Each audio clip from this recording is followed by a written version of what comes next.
How different? Impactful. Cutting edge. Let's take this form, this very tradition of entertainment into the 21st century, the new millennium. Okay, no, what's Wendy Williams experience?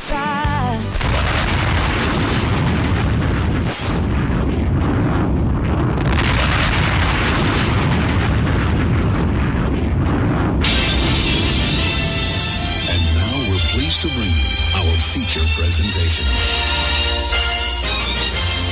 Ladies and gentlemen, what you're here are about to witness the greatest queen of all time. Okay, party people in the house. Turn it up, yo. Turn it up. This is it. Allow me to reintroduce this queen. From west to east. Just better get it right. Y'all know the name. Wendy Williams. Been in this game for a while. I hate the crack. Ain't nobody. Hey, this phenomenal. Like the queen. Right here. Who the world is this? With so much drama. From yo block to yo block. Heard of the number one female. Been doing this for years. Every barbershop, beauty salon. Who the world is this? With so much Again and again. Wendy Williams, bringing your name up. A lot of you haters scared to death. She at it again. Wendy Williams. She in it to win. Wendy Williams. She back and she staying. Wendy Williams. The ain't playing. I like to present you. The winner of the Game Shoes of the Year award. Once again. Introducing the queen. Oh, it is my pleasure. Hello, everybody. Welcome to the show. It's the Wendy Williams Experience. It is the last Friday of the month, which means that we will be wrapping up this month's book read by Roy Simmons. It's called Out of Bounds. That is the Wendy Williams Experience Book Club book of the month of February. Roy happens to be coming in today. He'll be in during the Hour of Truth. For those of you who've read the book, you can call up and grill him or tell him it was great or criticize him or ask him questions or whatever you want to do. He's coming in today. Also, during Advice Hour, guys, she's not a keeper if she can't pass this test. I got 6 ways to tell if she's a keeper. Guys, I need you to be here next hour for Advice Hour. And I've gotten an email from a post-op transsexual who's about to leave in 2 weeks for Real World Atlanta. But before the person leaves, they want to ask me a question. So we'll deal with that during Advice Hour. Also, a white girl in the office is having friction with the black girls, and that's coming up during Advice Hour, too. And, of course, the celebrities are a mess. We'll talk about Tamala Jones because she's talking about me because we talk about her. We'll talk about Jaheim. We'll talk about Star Jones. We'll talk about Oprah, Paris Hilton, Diana Ross, Paula. Heather Hunter has a bomb to drop, and she wants to drop it on this show. So I'll explain. And Avant, it has something to do with you.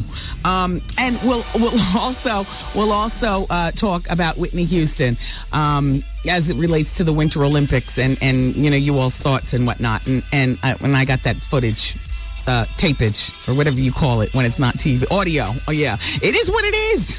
Welcome to the Wendy Williams Experience.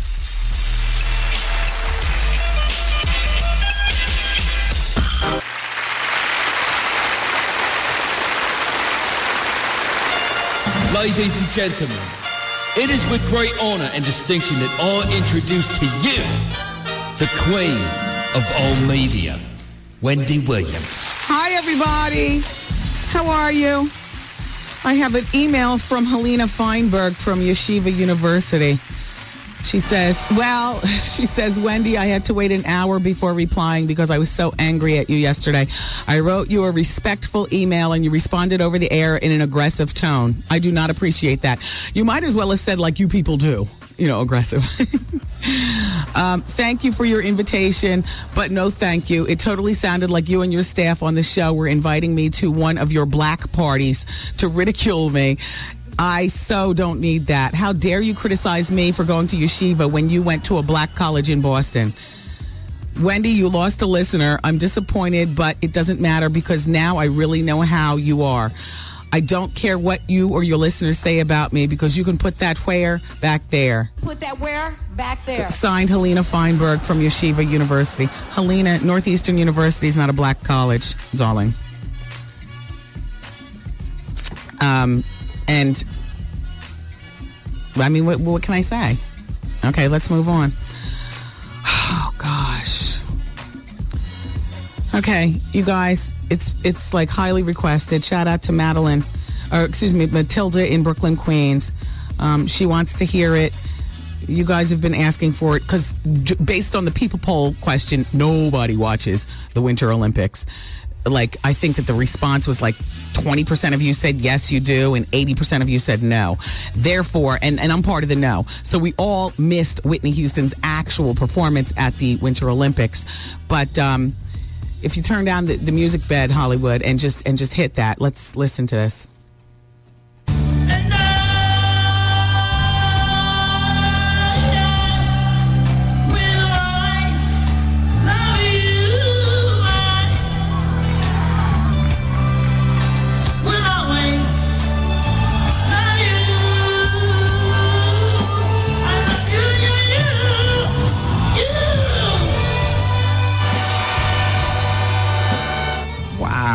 Can you play that one more time? Wow. Do we have to wait for the machine to heat up again? Oh.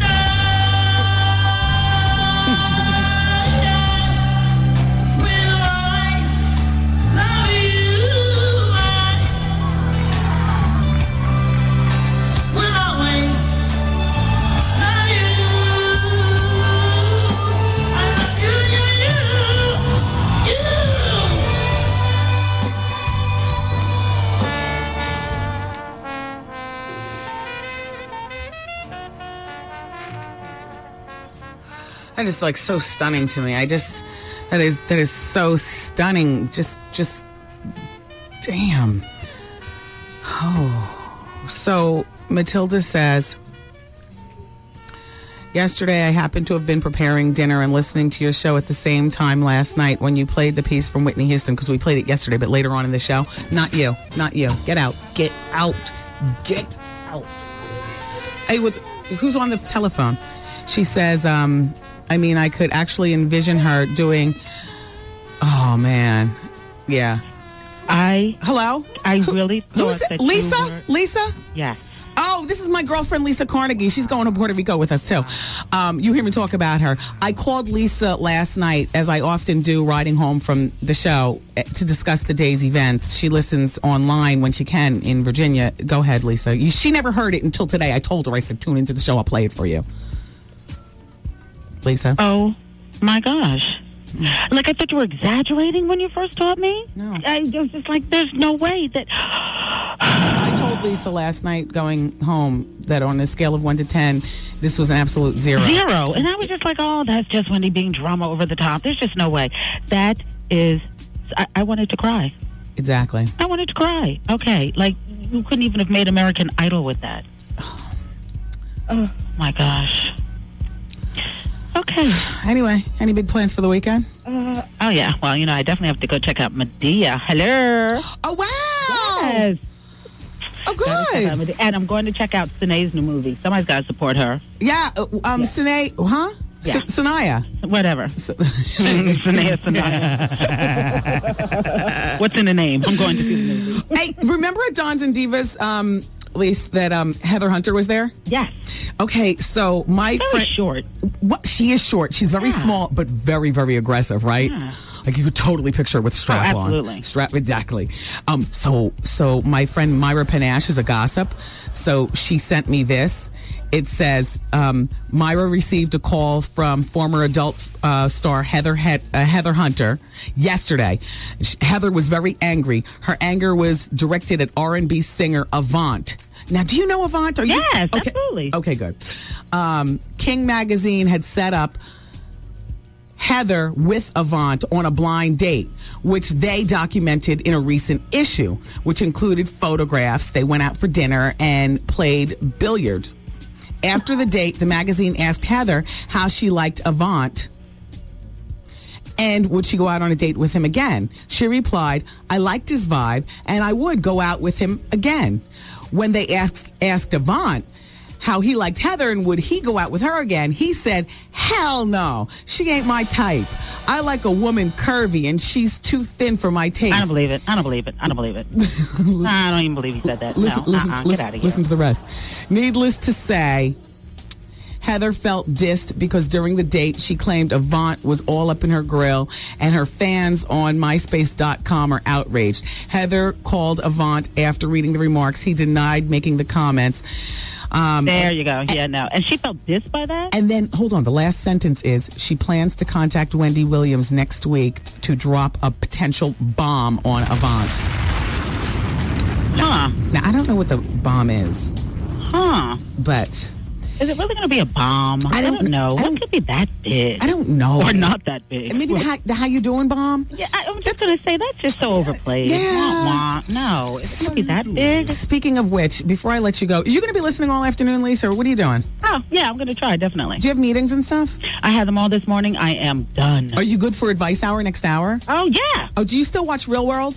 No. See, I haven't been around since, like, John Neese and them. Yeah, no, but I just heard you saying earlier they're going to have a transsexual. Yeah, but hold on. Guess what kind of post-op transsexual? What? A woman into a man.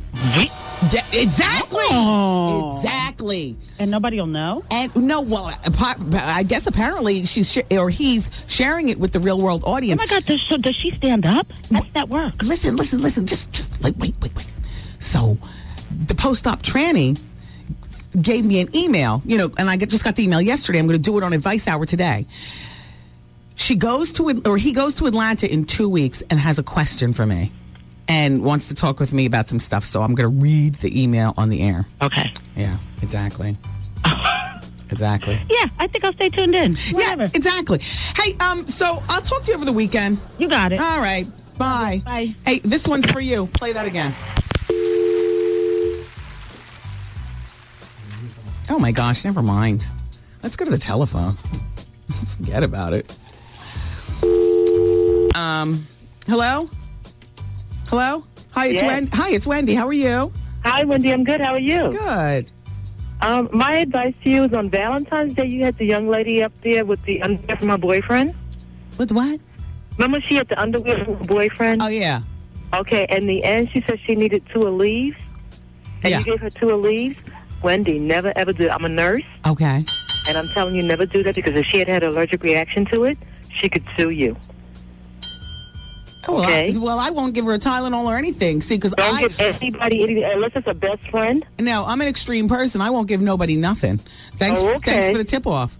Okay. Bye-bye. I'm just like, let your head thump. Why did I have a leave in my bag anyway? What do I have a leave for? Why don't I have Tylenol?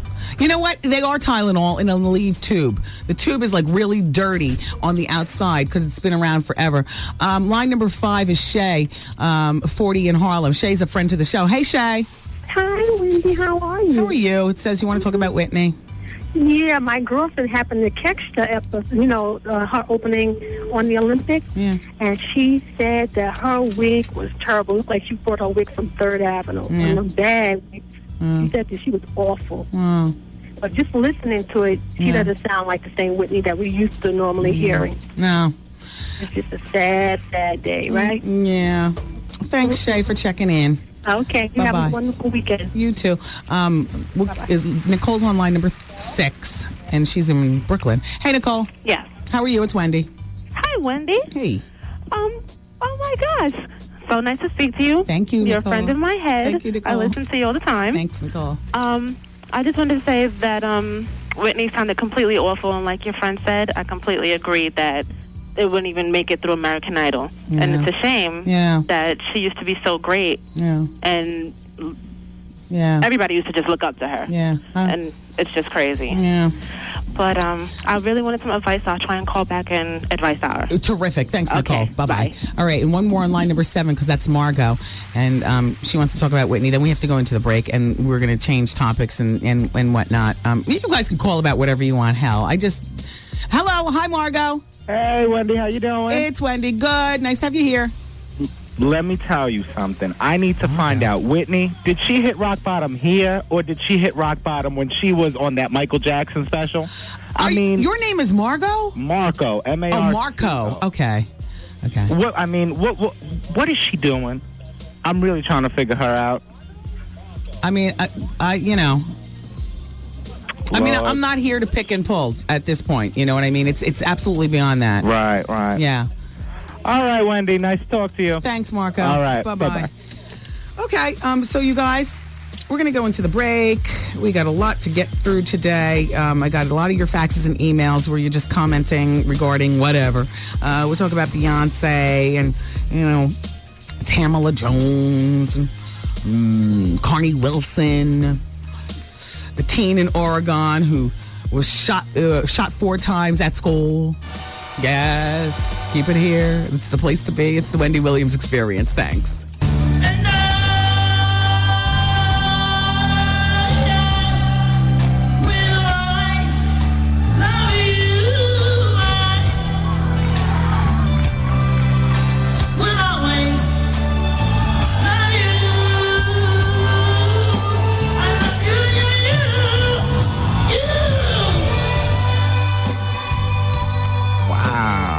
Wow.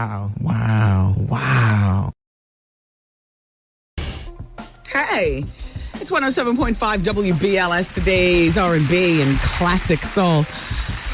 Don't forget during Advice Hour, we always introduce a new people poll question and give you the results to the day before. And remember, yesterday's was, is it possible for men and women to be friends?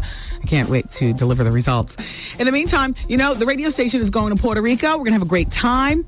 Lots of people have been winning. Even more people have been calling 888-212-4534 and just booking their reservation through Sheer Travel. It's 888-212-4534. And don't forget that we'll be traveling March 30th through April 2nd. Could it get any windier outside? Did you find stuff like crashing around, whether it's your garbage cans blowing over or whatever? I mean, it is so windy outside. And they say it's going down to like 25 degrees for tomorrow. I'm talking like daytime with the sunshine. It'll still be 25 degrees. So I guess this is the last blast of winter before spring comes. A shout out to my friends over at Demetrio Furs. They're over on, in Manhattan. I love them. It's a Demetrio kind of day. Did you hear about the teenager shot and critically wounded? Yeah, at a school. Well, apparently, one teenager shot and critically wounded his 16-year-old friend or acquaintance at school. This all happened yesterday. Then fled to a diner where he put the gun to his head before finally surrendering to the cops. So he didn't pull the trigger. Wow. Yeah. This happened at the Roseburg High School in Oregon. They say it's a timber town, a lumberjack town, and wow, it's crazy out there. All right, let's go to line number 7. Oh wait, this hour of the Wendy Williams Experience is sponsored by Wells Fargo Home Mortgage. Hi, Jennifer, it's Wendy. How are you? Good, and you? I'm doing well, Jen. We talked about Hezekiah Walker very blindly earlier in the week, and I really don't want to talk about it because that's not an official come-outance. However, Hezekiah Walker, for years, I mean as long as we've known the name, Al, you know what I mean? So it's not like a thing. Jen? Oh, okay. She hung up. Yeah. She was going to say, well, Hezekiah Walker came out of the closet and, so on and so forth. There's stuff all over the internet regarding his divorce with his soon-to-be ex-wife, I forgot what her name, Monique. And the How You Doing and Hezekiah has been swirling since forever. Sophia is on line number 1. She's 42 from the Bronx. Hi, Sophia. It's Wendy. Hi. How are you today? Can you hear me? Yeah, sure. Okay, is this Wendy? Yes. Wendy, Uh-oh. I want to ask you a question. Okay. How come every time you get a phone call in regards to HIV and AIDS, you shy away from it? I don't shy away from it. I'm sorry? I don't shy away from it, and we've done full shows on it, and I've done things outside of the radio station regarding it. Well, someone had called in. That's my bad. Someone had called in regards to HIV and AIDS, and he was like, "Oh no, I don't want to talk about that right now," or something or other. They might have been calling during a visit from somebody else, where I take calls particularly during something. Like, for instance, if it's advice hour, but we're talking about, say, cancer. You know what I mean? Right. Then I will say, call back regarding that or whatever. Right. Like I'm trying. That's exactly what you did. Yeah. You said, well, call me back and we'll discuss it. Yeah, you know what? That's what I said. Not Wendy Williams. She got to be empowered on HIV and AIDS. No, I do. I mean, I know I don't know everything, but I try to keep myself educated with that. And we do have specialists come in regarding it, medical people, and so on and so forth. And I've done things with a number of HIV and AIDS organizations. As a matter of fact, 3 weeks ago, I was at a benefit at the Laugh Factory regarding HIV/AIDS. And and also today, Sophia, you might be interested that the February book read for the Wendy Williams Book Club was the book Out of Bounds by Roy Simmons. Okay. He's the second NFL player to come out of the closet, and he also happens to be living with HIV. Wow. And he was a drug addict, and I mean, he had a Sodom and Gomorrah lifestyle. Honey, what? No, What? see, I didn't know that. I didn't. That's my bad. That's what I said is my bad. I said either she's been affected by it or someone she knows is affected by it. So that's on me. I'm sorry. No, it's okay. Hit you in the head. No, it's okay. It's okay. But anyway, Roy will be in today for the Hour of Truth. So, as a sidebar, if you care to tune in at that particular time. But no, I sure will. What time? It's okay. He'll be here 4 o'clock. 4 o'clock. I sure will. His book is a great read. I mean, he was. I read everything under the sun. I have such an extensive book. Bookcase. Well, good. Well, you know what? This is. But yeah, I read a lot of something. I must get that. Good. I just started the book club for 2006. I mean, it's not a huge deal like an Oprah book club or anything like that, but it's a little something. And wait until you guys find out what my book read is for March that I've picked out. Everybody's going to love it. There's a knife on the front cover and drugs and everything. Wow. We love books like that. And what's the author? I can't tell. I introduce the new book the first Friday of every month. Okay. And then wrap it up the last Friday. So I'm going to save that one until next Friday. Okay. But today we have Roy. Damien. Yeah, thanks, Sophia. You're welcome. Bye, Wendy. Bye-bye. Line number 5 is Wendy wants to talk about a racist store in New Jersey. Hello? Now, this is according to you, not me and not WBLS. What are you talking about? No. This is all according to me. Oh, yes. There she goes. Okay. Well, Wendy, I just have to shout this guy out because he was overtly racist, and I don't want any of us spending any money there at all. It's a furniture. Do you know that Angela Bassett is one of the heirs to that? Oh, for real? For real, though? Okay. I mean, her family might have sold it years ago, but they just kept the name. I don't know. Oh, really? I didn't know that. Yeah, she grew up good. Mm-hmm. Well, I overheard, and I know he did it so that I could hear him because I wasn't directly in his earshot when I first heard him say it. Mm-hmm. But I moved a little closer just to make sure that I was hearing what I heard. And he was referring to really, really black people. Really, really black people. They look like Aunt Jemima. And, it was uncalled for. It was unnecessary. And I feel that if that's how he feels, he could have kept that conversation between he and the person that he was speaking to. And I made sure I got his name because I do plan on writing a letter to him. Oh. And I was very, Wendy, I've never experienced anything like that in my life. He wasn't talking directly to me, but I felt that he wanted me to hear it. Yeah. Wow. And I'm 26, and I have never experienced anything like that in my life where I'm even right now talking about it, I am shaking. I am disgusted. Oh, my gosh. Well, you never have to go there again. No, I'm not, but I'm really surprised to hear you say that about Angela Bassett and her family. Yeah, well, they might have sold it years ago. I don't know whether they still actually, own it. Because oftentimes, you start a company, you get a company going, and then you sell it to a bigger company. Like maybe Hoffman Coos, for instance, owns Bassett Furniture. No, Hoffman Coos closed down. Anyway, you get the point. I got to go.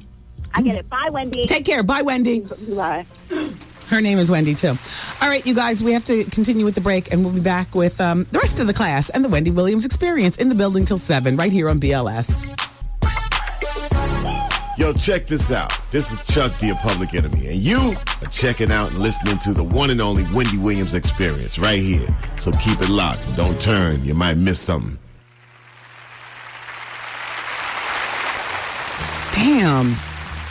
Nicole Murphy is dealing with this.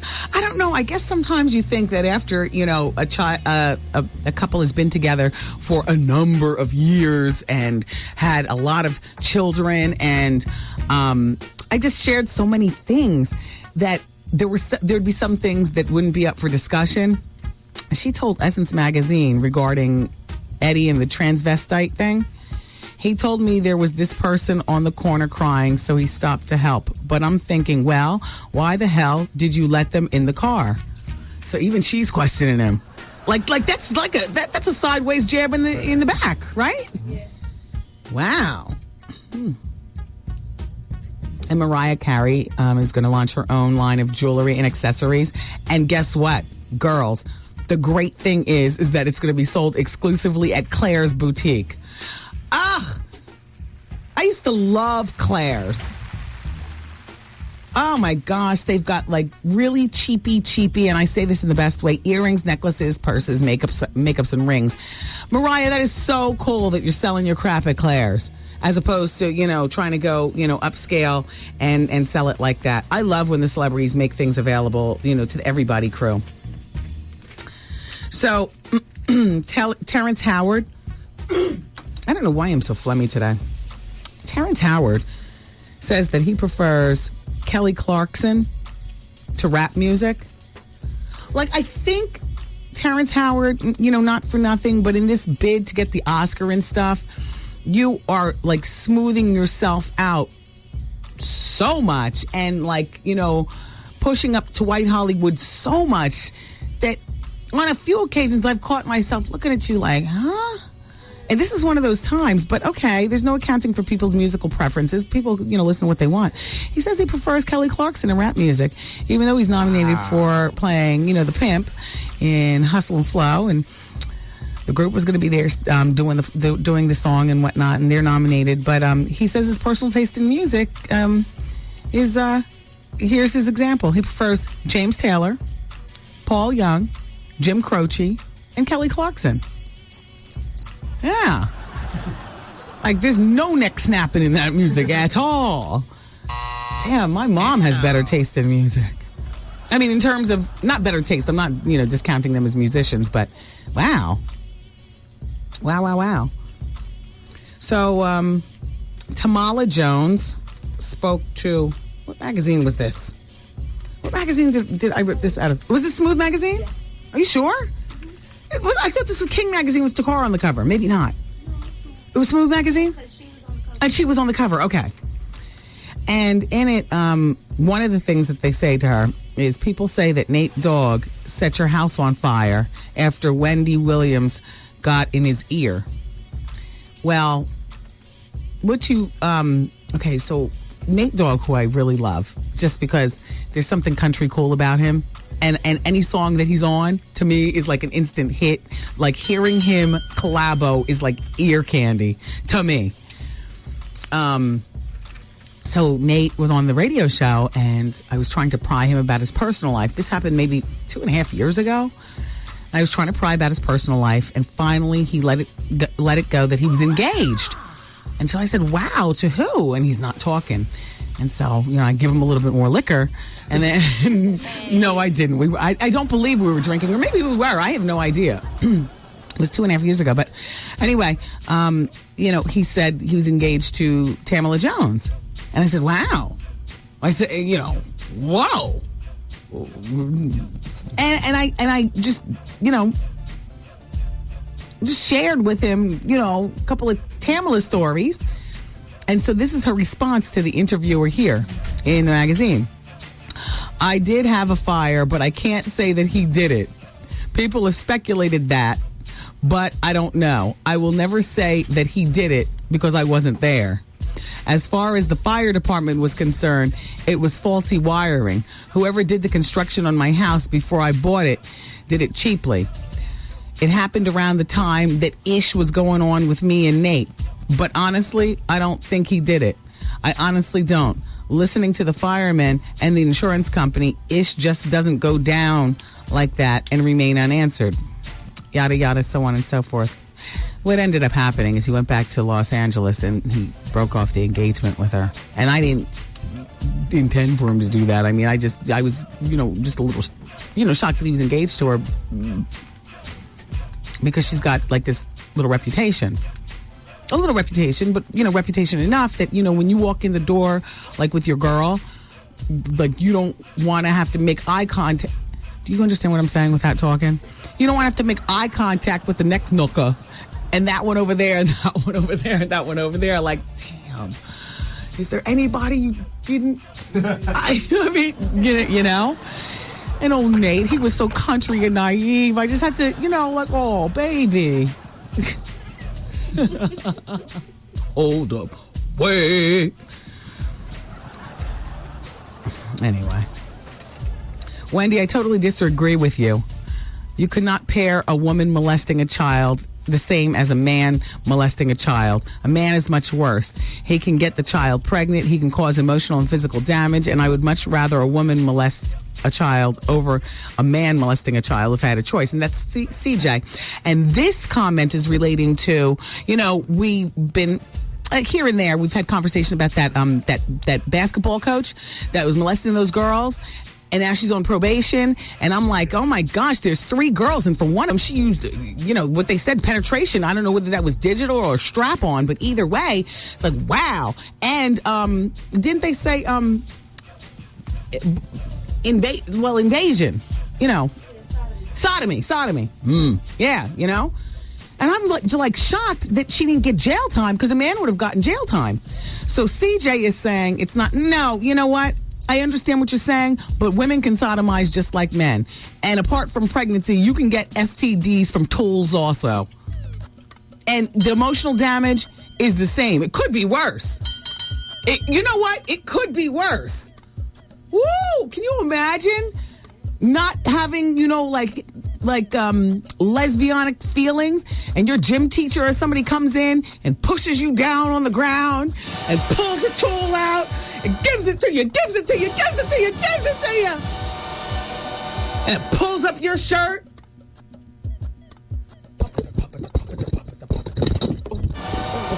Sorry, that was me on the microphone like a speed bag. But you know what I'm saying? I mean, that might be like doubly frightening. Like, oh my gosh.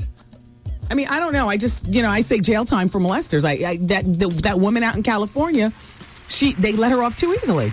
Siege. That's all. Boy. All right, we're going into the break, you guys. Advice Hour is coming in next hour. Guys, I've got the list. She's not a keeper if she doesn't pass this test. I'll tell you about it. It's Wendy, man. Me and my wife have been married for 15 years. They threatened to leave. What did you do? Had a problem with drugs. You got the drug voice. Yeah. Hey, man.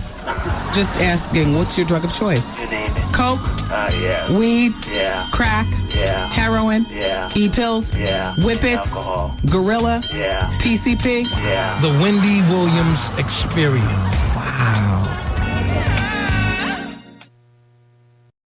That I do know is every time. Everybody needs some. Should I leave? Like, is that selfish to my son? Come get some. Let me tell you, Wendy, it's really a trouble with a dude. Advice Hour. I'm having a problem with my fiance and his family. I was in a relationship with this girl for like 18 months. She told me the relationship meant nothing. Always drama. Call Wendy right now. 1-866-GET-WENDY. Fax Wendy at 866-WENDY-FAX. Wendy, can you give me advice on plastic surgery? Mm-hmm. Shout out to T. Gordon. I know, he says, Wendy, Ed Lover was in Los Angeles on the radio at one point, and he used to bang Tamala Jones on a regular. Just a bit of gossip. Yeah. Well, I know. I mean, I didn't want to go into, it's not just that. It's like a bigger picture, and it obviously turned Nate off. And so when he broke off the engagement, and like that was, oh gosh, I do it for my hood. I do it for the hood. Your hood too. It's for the hood. Do it for the hood, baby. All right, you know what? I was just trying to get my medical minute organized here. All right, it's time for Wendy's Medical Minute. Don't forget, coming up next hour, Roy Simmons, our book read of the month, Out of Bounds. All right, today for Wendy's Medical Minute, I want to answer a question for you that many people seem to have, and it's real easy. I got 5 tips on the best way to beautiful, healthy-looking skin. These 5 things are crucial. So say the experts. I did not make this stuff up. Eliminate table salt. They say it's okay to have a little, but not a lot. What salt does is draw the moisture from your body. So, another thing is consume 80% of fruits and vegetables in your diet. They say it's magic. The natural balance of the minerals in the fruits and the vegetables help flush the old toxins, acids that build up in our tissues and make our skin buttery soft. So if you can do 20% meat and 80% vegetables and fruit, that's an easy way towards beautiful skin, so they say. Okay, so that's 2. You ready for the third one? Eat healthy raw fats and avoid trans fats and cooked fats. I'm still not sure what trans fats are, but I swear I look on every package and I love when it says no trans fatty acids. I don't know what that means. I just know that they're no good and it should say 0. Well, what they say about raw fats and trans fats and cooked fats, they say you can tell when someone eats fried and trans fat food. Those people have deep pores and crater-like pockmarks on their facial skin. Nobody in here. Here's another one. Eat plenty of beta carotene in dark leafy greens. So, you know what that is. That's pretty self-explanatory. And the last thing, they say dry brush skin. Use a vegetable bristle brush. Take about 5 minutes and do this 5 or 6 times a week. First thing in the morning. Hundreds of women clients at spas love it. Can I tell you something? I never go to a massage without my Mason Pearson. And I get my body brushed and punched. I love the punches in the back, and I love the brushing. Forget all the deep kneading and all that stuff. Ugh. That feels good. Anyway, that's it. That's Wendy's Medical Minute. Here's to good health. Now, in conclusion, we have eliminate table salt, consume 80% fruits and vegetables, make sure you stay away from those trans fatty fats and those cooked fats, plenty of beta carotene in the dark leafy greens, and brush your skin. There we go. That's Wendy's Medical Minute. Thanks. Let me do this one, and then we'll go to the telephones. Hello, Wendy. My name is Jeremiah, and I'm from Tenafly, New Jersey. I'm 22 years old, and I'm a post-op transsexual. But wait, Wendy, not the kind that you're used to. You see, I was born a girl, and I had my operation to be male. This is a rare procedure, being as going from male to female is more normal or more commercialized in the procedure. Anyway, I need your help on 2 issues. First, I've been recently picked as a cast member for Real World Atlanta, and I leave in a week and a half. The thing is, no one, not even the producers, knew about my secret. Oh. Wow. Well, I guess they know now. Wow. Maybe they forgot your name. I'm not going to say it again. Know about my secret. See, they cast and actually taped within a year and a half of each season. I had just begun post-recovery when I actually got the call back. So they knew me as my female version, not who I am today. Wow, this is the reason to go back to Real World. Jay is going to light it up. Wait, hold on. And I'm worried about whether or not I should go on the show or show up and shock the hell out of my new roommates in the ATL. I'm very comfortable with who I am now, but I haven't even shown my new self off to my family. They're very religious. They're hypocritical. I might add. Nor have I told my best friend of 4 years who was an actor on Melrose Place. Here's the hint as to who he was. He was the only male tenant without a roommate. No, not Matt. Who was the only male tenant on roommate without, anyway. See, Wendy, I'm a starter thespian. I moved away from him for just a year because I got a job on Broadway.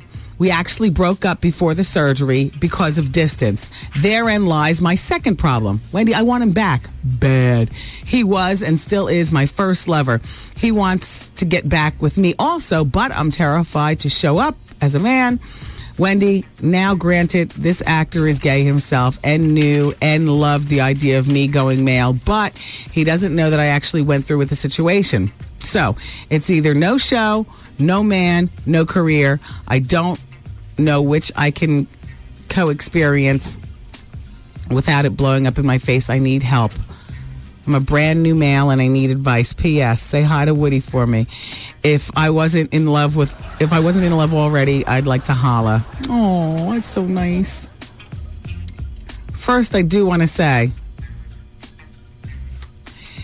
that the Real World Atlanta is going to be fire because I'm encouraging you to go and show up and shock the hell out of everybody. Now, granted, half of MTV, listens to this radio show, so they are probably listening right now, and now the jig is up. Hopefully you didn't say this, when I said your name, because see, you signed off as a different person. You signed off AJ Hammer, TD Jakes, Christian Slater, Shepard Smith. Oh, Shepard Smith from Melrose Place? Wait, TD Jakes wasn't on Melrose Place. AJ Hammer wasn't on Melrose Place. Christian Slater? No. Shepard Smith. What role was that? I don't know. Anyway, go to Real World and go get your man. The worst he can do is say, oh my gosh, I wanted you to be a man and I loved when you dressed up as a man, but I didn't think you'd actually go through with it. You know what I mean? I mean, if you're really good, if you're like flawless in your look, great. He's got a buddy to play basketball with. You know how many gay men hide their gay lovers in the cut as being one of their boys? I say do both.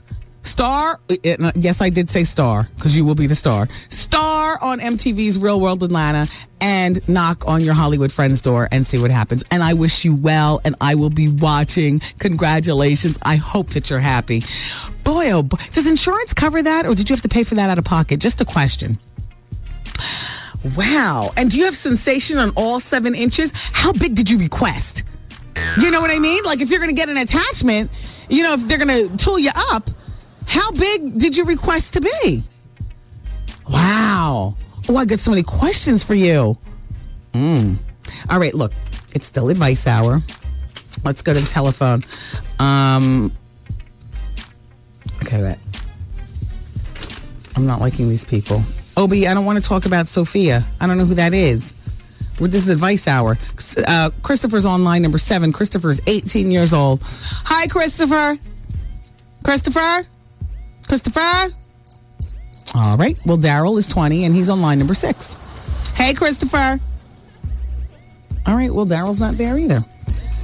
See, and I know the listeners get mad when I just got a fax the other day. I hate when you go to the phone and then nobody's there. Well, it happens because people don't know how to be patient and hold on, Rush Limbaugh doesn't have these problems. People hold on, and then they get on. Nicole is on line number 5. Let's see. Hi, Nicole. Okay, is there anybody on hold over there? All right, just start pushing the hold buttons and bringing those people up. Yeah. Hi, it's Wendy. How are you? Hollywood, are you sure something's not broken over there? I got everything set up. No, you don't. Yes, I do. Well, then go to another line and see what happens. Hello, hi, it's Wendy. How are you? All right, this is obviously something that you're doing. Not everything is in. You should have just gotten the LASIK surgery from Dr. Della Russo. Why do you still count on those glasses? Hello? Come on. Taryn, can you please help him? I got it set up. All right, hello? Hi, it's Wendy.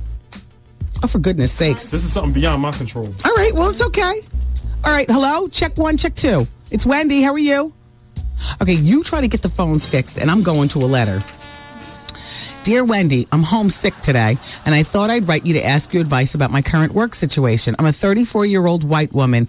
In the department that I work in, there's friction with the black women. Excuse me, there's a faction of black women. This is about friction with the black women at work, though, so excuse me. Maybe I need the LASIK surgery. There is a faction of black women who are responsible for introducing me to your radio show. Habitually, they discuss the TV shows that they respectively watch the night before. 2 of those programs are Girlfriends and Half and Half. I'm really friendly, Wendy, with these black women. Friendly enough to make small talk with them. And since I watch both of those UPN sitcoms, I try to participate in the recap episodes the day after. Unfortunately, they just tune me out. Although I'm standing with them, as they say, for example, discuss Girlfriends, they never include me in conversation, even after I've given my point.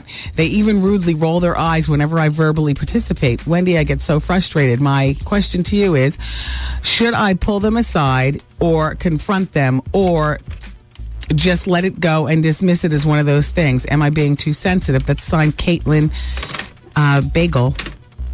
I think that's how you say your last name, Caitlin. I would let it go. I mean, you get along with them well enough. I mean, it could be black girl anger. We have that. It's unfortunate that they have to be like that every week, but who are they to you? I mean, they're your coworkers. They're pleasant enough that you can get your work done. Girlfriends, you can sit at your cubby and listen to the Wendy Williams Experience. I don't know. Gosh, you know what? Maybe it's just me. I'm so dismissive of things like that, and I've been that way all of my life. Like I've never fought to be. You can't be friends with everyone. Everyone's not going to be your best. And I've never fought for an answer or to be in the clique, or I want to confront you about it. It's like, you know what? I'll go on and make my own clique. I wouldn't confront them.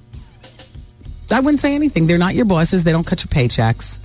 They don't make decisions about where you're going to go in your job. The fact that you watch Girlfriends is great. The fact that they roll their eyes sucks, but it happens.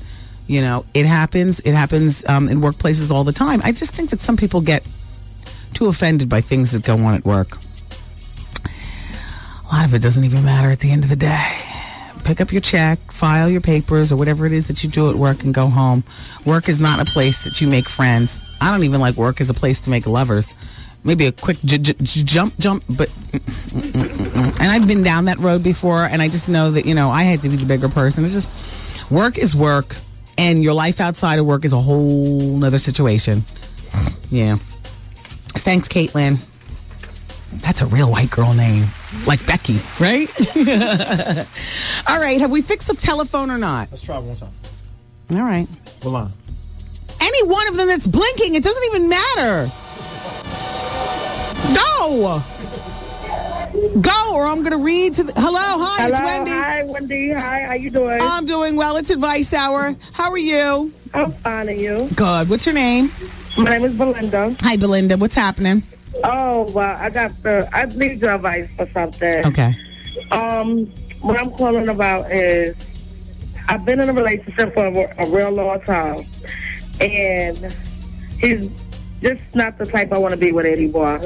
He's not working. He don't have, the type of job that he's supposed to have. Did he ever have the type of job he's supposed to have? No. How long have you been with him? Like 12 years. Wow, Belinda. So how many children do you have? We have 4. How old are the kids? 12, 11, 10, and 2 months. 24 months. Excuse me. Oh, wow. Well, and how old are you, Belinda? I'm 31. So what is your question to me? My question is, I'm trying to get myself together. Yeah. Mm-hmm. But I want to move on without the extra baggage. Yeah. Do you have a job? Can you pay for you and the kids? Yes, I am taking up training classes. Yeah. I just started back working. Okay, great. Because obviously he doesn't have a pot to piss in to pay child support. Basically. Yeah. I mean, you know what I'm saying, Belinda? Yes. And it's just the oddest thing about me is that I got that confidence about myself now. Okay. I always, ever since I had like a death in my family, I always had somebody to depend on. Yep. Once that person moved on, I thought that was my other dependence right there. Then you had your light bulb moment, and you've grown the hell up and obviously outgrown this guy. Basically. So it's time to give him his walking papers and step with the kids. I mean, hell, I'm all for a woman having confidence enough to bail and knowing when the time is right. I mean, good luck with you and the kids, and good luck with your job training, and good luck trying to get your child support. Thank you, Wendy. I love you. You're very welcome. And one more thing I would like to say. Go ahead. How you doing? How you doing? Woo! All right. How you doing? All right. Everybody, we're going to take a break. Aisha, Ina, T, and Sugar, hold on. And I've been with my boyfriend for 14 years, but he's so lazy. It's driving me nuts. I can't take it. It's driving me lazy. I went away for the weekend. I left dishes in the sink. I came back 2 days. They were still there. He don't sweep the floor. Dust can pile up on the computer. He does absolutely nothing. He does nothing. The Wendy Williams Experience.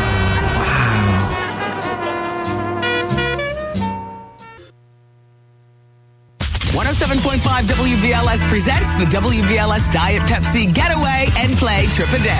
Get aboard JetBlue Airways and be our guest. March 30th through April 2nd at the luxurious 5-star El Conquistador Resort and Country Club in Puerto Rico. Lose yourself in the vibrant beauty of this grand hotel. Perched on a 300-foot cliff overlooking the Atlantic and Caribbean Oceans. Relax and be pampered at the Golden Door Spa, El Con's tranquil path to inner and outer peace.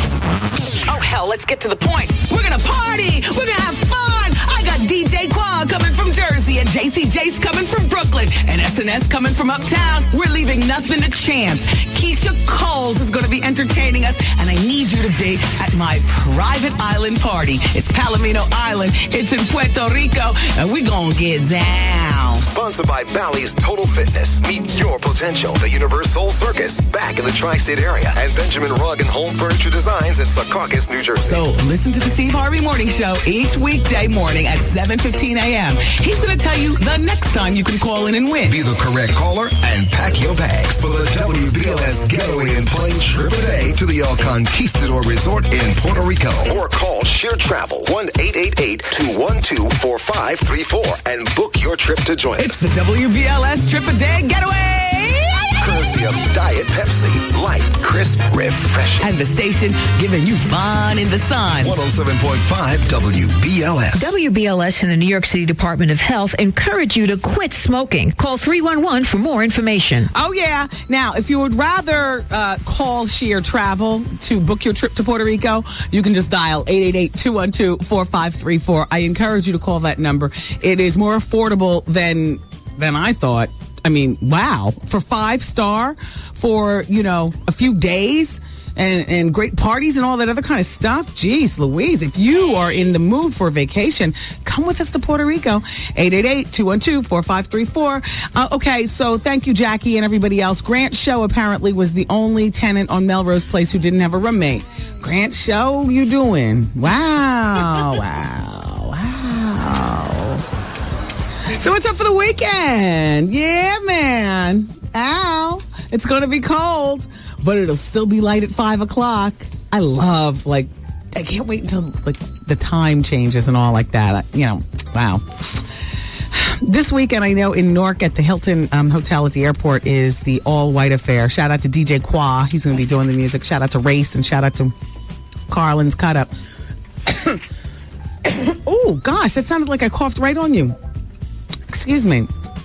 They're going to be getting down at the Hilton at Newark Airport this weekend. Tracy Morgan, everybody, has 3 years probation after that DWI that he got back in December. Yeah. 3 years probation, and he's got to attend alcohol awareness classes. He pled no contest. Yeah. He had a pretrial hearing scheduled for Thursday in Los Angeles, but according to what's going on, he entered a plea on February 17th before the court judge there. So in return, the prosecutor dropped the DWI account. So I guess that's good or something. that he doesn't do jail time, but he gets probation? Was he really DWIing? They dropped the charge. I don't know. The law, they make it work for themselves. It never works for us. So it's still advice hour. Wendy, I need your opinion. I'm a 25-year-old female. I'm 5'10", and I have a girlfriend that I hang out with who's 5'1" in heels, Wendy. Well, to make a long story short, whenever she asks me to go out to a bar or a club, I always make up an excuse because I feel awkward about how people look at us in public. Hold on. Before you say anything, don't frown up your face. I totally get this. I totally get it. She's 5'1" in heels. Homegirl is 5'10" in flat feet. That means when she puts on her heels, she's like 6'1". Do you understand what I'm saying? If a heel is 3 inches, she's 6'1", her friend's 5'1". But hold on, let me finish. Wendy, this really sucks for me because out of all my friends, which aren't many, she's the closest friend, and I have to look for guys. I have to go look for guys, and I really need a man. What should I do? Am I crazy for having these feelings like the Jolly Green Giant when I go out in public? That's from Monique in Long Island. When I was 25, I was not yet embracing my absolute height. I must say that. When I was 25, it took like another maybe 5 or 7 years before I actually embraced it. And then now I'm beyond embracing it. Like I celebrate it. Like, wow, like that. Embrace just means, okay, this is not so bad. Celebrating is like, I'm here. I'm taller than you. Hello. I understand what you mean, Mo. But if I can encourage you, one tall girl to another, go out, wear the tallest heels you can find, walk with your back straight, and make your girlfriend look like who? Like she's way down there and you're way up here. And I know you girls are single and you're shopping for boyfriends and stuff together, but there's nothing worse than a tall girl standing like a wilted flower. Your lack of confidence is red all over your posture, all over your neck being goosed out and down like a chicken, and the whole bit. You stand with your hands in front of you, you goose down your neck like Princess Di used to stand. All lack of confidence, You know what I mean? Don't do that. Celebrate your height. Fake it till you really believe it. And go out with your friend and have fun. And one of these days, you will not just embrace your height, you will celebrate it. God willing, because the air up here is fabulous. You do it. All right. On line number 7, it's Aisha. And she wants to talk about skincare. She's 28. Hi, Aisha. Hello? Hi, Aisha. It's Wendy. How are you? Hi, Wendy. How are you? I am so happy that I got a chance to get you to talk to you. Good. And so what do you want to say about skincare? It's nice to have you here, too. I just was wondering, I just need a little bit of advice from someone that's not in my family or a friend. I've been with my son's father for about 8 years. And, I don't know if he's cheating or anything like that, but I don't know if he is. All I know is our sex life is in the dumps, and it has been in the dumps for a very long time now. And I haven't cheated on him. I don't want to cheat on him. But, it's like, what do I do? Because I'm fairly young, but, this sex is just not kicking. And when we do have sex, it's like I have to do all the work, and it's exhausting. And it's just not as pleasurable as I would like it to be. How long have you been with him? 8 years, and I was about 20. Okay, so you've been with him long enough to understand what his erection should feel like when it's on point. When a woman and a man have been together long enough, men, I don't know whether you have this with us.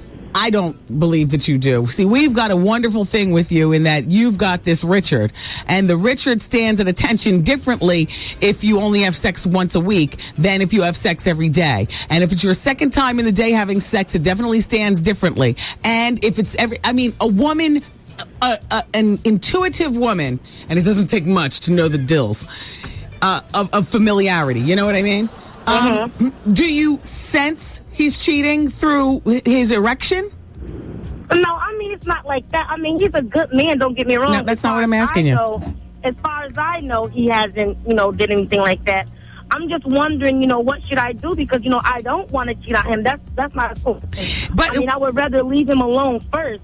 But, it's like, should I just kick it out and be happy that I have someone that I can trust, or that's not sending me through the ringer? No, you're or settling. Should I try to find a completely package? You're settling. You've been with him since you were 21 years old. And you have children? Yes. How many? 2. 1. Oh. How old is the one? 5. Okay. I mean, you're at the crossroads. Confront him about the cheating and then go with your gut. If your gut says he's cheating, most of the time he is. Yeah. Yeah, you know what? Good one. Yes. Jessica, one of my interns, suggests that I have you come up here and you can take the love test when dude comes in with his kit next time. Were you here when we did the liar test, the cheating test? No, I don't believe so. With the underwear? All right. Grab a pair of his drawers. Okay? And I'm going to put you on hold, and we're going to tell you when to come up here with those drawers. We got this dude who's got this cheater kit, and he goes on the Maury show, and the kit sells for $79.99, and the kit is accurate to a T, and the results only take 5 minutes. So grab 3 pair of his drawers. Don't wash them. Make sure that you're not the female rubbed up on him. You know what I mean? He tests the drawers for female intruder. So this has to be a day when you haven't messed around with him. All right? You want to do it? In my next comment, I want to thank you so much. But my next comment is about Miss New York on the Flavor of Love show. Okay. Remember the episode when they had the 6th sense test and he had touched them and smelt them and all that? No.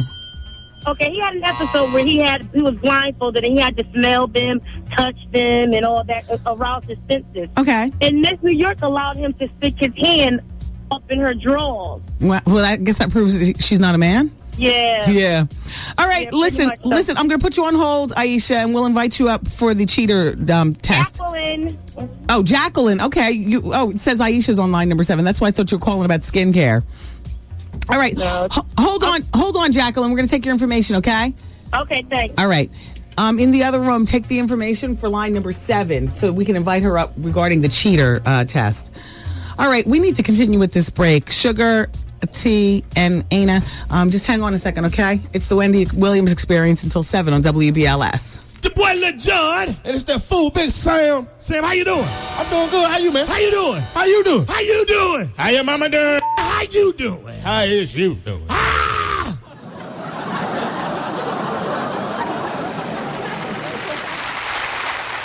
How you doing? All right, before we go to the telephone, it's time for the Wendy Williams Experience People Poll question. Now, for the People Poll, I always invite you guys to go to the website, thewendywilliamsexperience.com, and you can answer yes or no. It's always yes or no, never anything more than yes or no. Yesterday, the question was, or day before yesterday, actually. Was it yesterday? Yesterday's question, yes. Oh my gosh. Is it possible for men and women to just be friends? 70% of you all said yes. 30% of you all said no. It's very interesting because I got a fax regarding that, and I actually saved it, and now it's somewhere on this mess on my desk.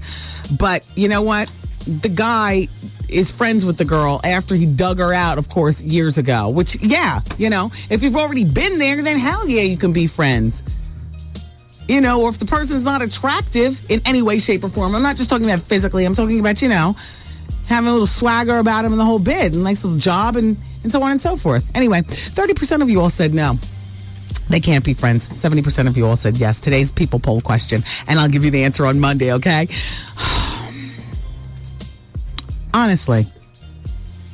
Hit that again. Hit Whitney again. It's relating to Whitney. And I need to hear a yes or no. All right, I'll ask you now. Do you think Whitney Houston will ever recover? Yes or no? This is from the Olympics.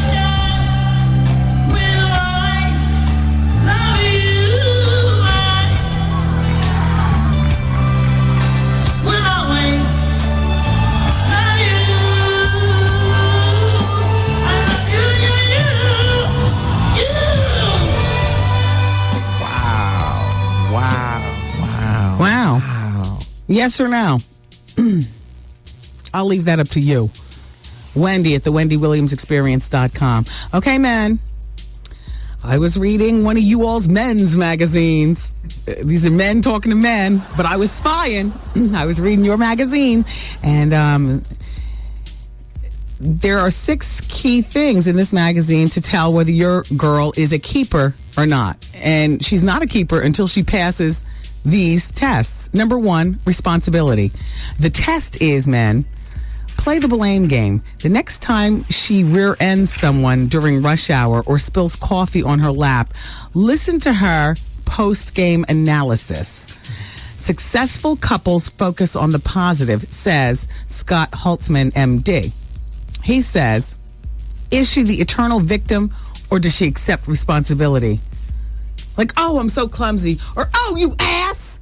You know what I mean? So, exactly. So, trait number 1 is responsibility. Does she own up to it? Trait number 2, look for her patience. Here's the test that they offer in the magazine. Talk about work. The story of the time she made an intern cry may have made you laugh, but with all the attitude, the magazine says, does it say that she can't be cooped up in the cubicle? Which I don't really understand that. If she rips a coworker apart for no reason at all, look out. Her attitude at work will show through how she talks to you about work. You understand what I'm saying? Does that make sense? Okay, so that's the patience thing. And then the other trait that you're looking for is empathy. So this is what you do. You take her shopping, because malls have a whole bunch of great stuff. There's a lot of interaction with upset customers, airhead clerks, mothers with kids, and just mall situations. Observe how she acts. If the kid is in the way, does she say, "Get out of my way, you kid"? If the clerk is rude, does she, rude it back? If the clerk is an airhead, you can tell a lot about a person. So that's the empathy thing that you're looking for, man. Okay, so that's number 3 in the 6. Number 4 is adaptability. All right, so what you do is you make plans with her for a movie. Somehow you get there late, that movie's sold out. Relationships change constantly, the magazine says. See if she can roll with it and go to the next theater and see something else, or whether she's disappointed, boo-boo face, yada, yada, yada. Adaptability is important. Flexibility. The magazine says cook dinner at her place. If she's a control freak, she can't concede to you being in her kitchen, and she'll have a hard time letting you reign anyplace else, too. Even if she's a gourmet, they say she should still be willing to accept your different yet effective ways of chopping carrots. Sure. And here's another one. Confidence. Test her confidence trait. Deprive her of the spotlight. Take her to a friend's party and then watch her mingle. Does she seek constant male attention? Is she needy all up under you? Or does she make conversation? I think that this is great. These are 6 great tips. And if she can't pass this test, throw her back and cast your line in better water. What do you think, Hollywood? That's a pretty good test. Yeah, that's good. I know they mentioned if she doesn't have a fat booty. I know. I like that test, though. I know what magazine I got that from. The back of the car service. Men's Health. Yeah. All right. Let's go to line number 3. Sugar is a transsexual. Hey, Wendy. Hi, Sugar. How you doing? Hey, this is not the transsexual. Is your name Sugar? No, this is Daryl. Oh, hi, Daryl. I'm sorry. A new set of people.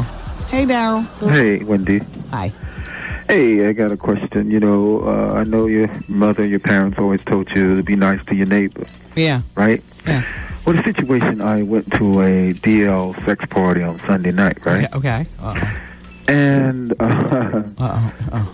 my neighbor, female, I've been in the same, building for a year. She's never spoke to me. Mm-hmm. I pass her. She's never said anything to me. Mm-hmm. And she has this boyfriend, right? Mm-hmm. And she's pregnant.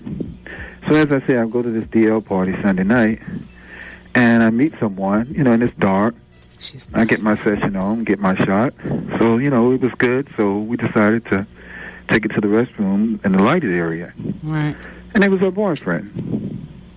Wow. So my thing is, I saw her and him yesterday, and I did give him my number and whatever. Did he recognize you? No, it was dark in the party, Yeah, but you said you went to the bathroom and turned on the light. Yeah. When he recognized me, we talked, and I gave him my number. Okay, so when you saw him with her yesterday, did he recognize you again as being... Yeah, he didn't speak, and I didn't speak, and she didn't speak. All right, you need to keep it that way. Okay. Yeah. Yeah, keep it that way. And when he calls you up, if he ever calls you up, just tell him, it was a mistake, yada, yada, too close to home, whatever. But no, she's the one she's so nasty. You just want to throw it in her face that you had her man. Leave it alone? Yeah, leave it alone. Right. Leave it alone. When you could do a double throw, you had her man while she's pregnant. Yeah. Wow, I know that pain. That is a double throw. So. Yeah, don't say nothing. Leave them alone. Can I wait till she has the baby first? And then write a note with your left hand and slip it under her door. Sure. All right. Yeah. Oh, you're a righty, right? Yeah. Yeah. Write a note with your left hand or your left foot, or type it off your cousin's typewriter. Mail it from out of town. I had your man in your building. Okay. Mm-hmm. All right.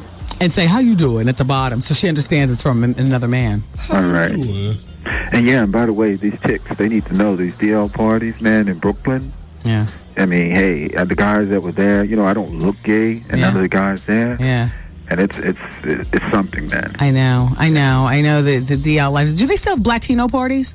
No, this was just it was no Latino guys there. Yeah. What is the requirement for the particular DL parties that you like to go to? At this particular one, you have to be in shape, muscular or tone. Mm-hmm. So that's the thing about it. It was no fat guys there, no guts. Everybody there was just sexy. Yeah, and then do you have to be a certain type of gay, like not queenie, but more it's a DL, so they no drag, no I got you. And all that. Yes. So that's the whole thing. Now, who's the keeper of the front door? Who's watching everything? Well, this guy, I guess, who owns the apartment.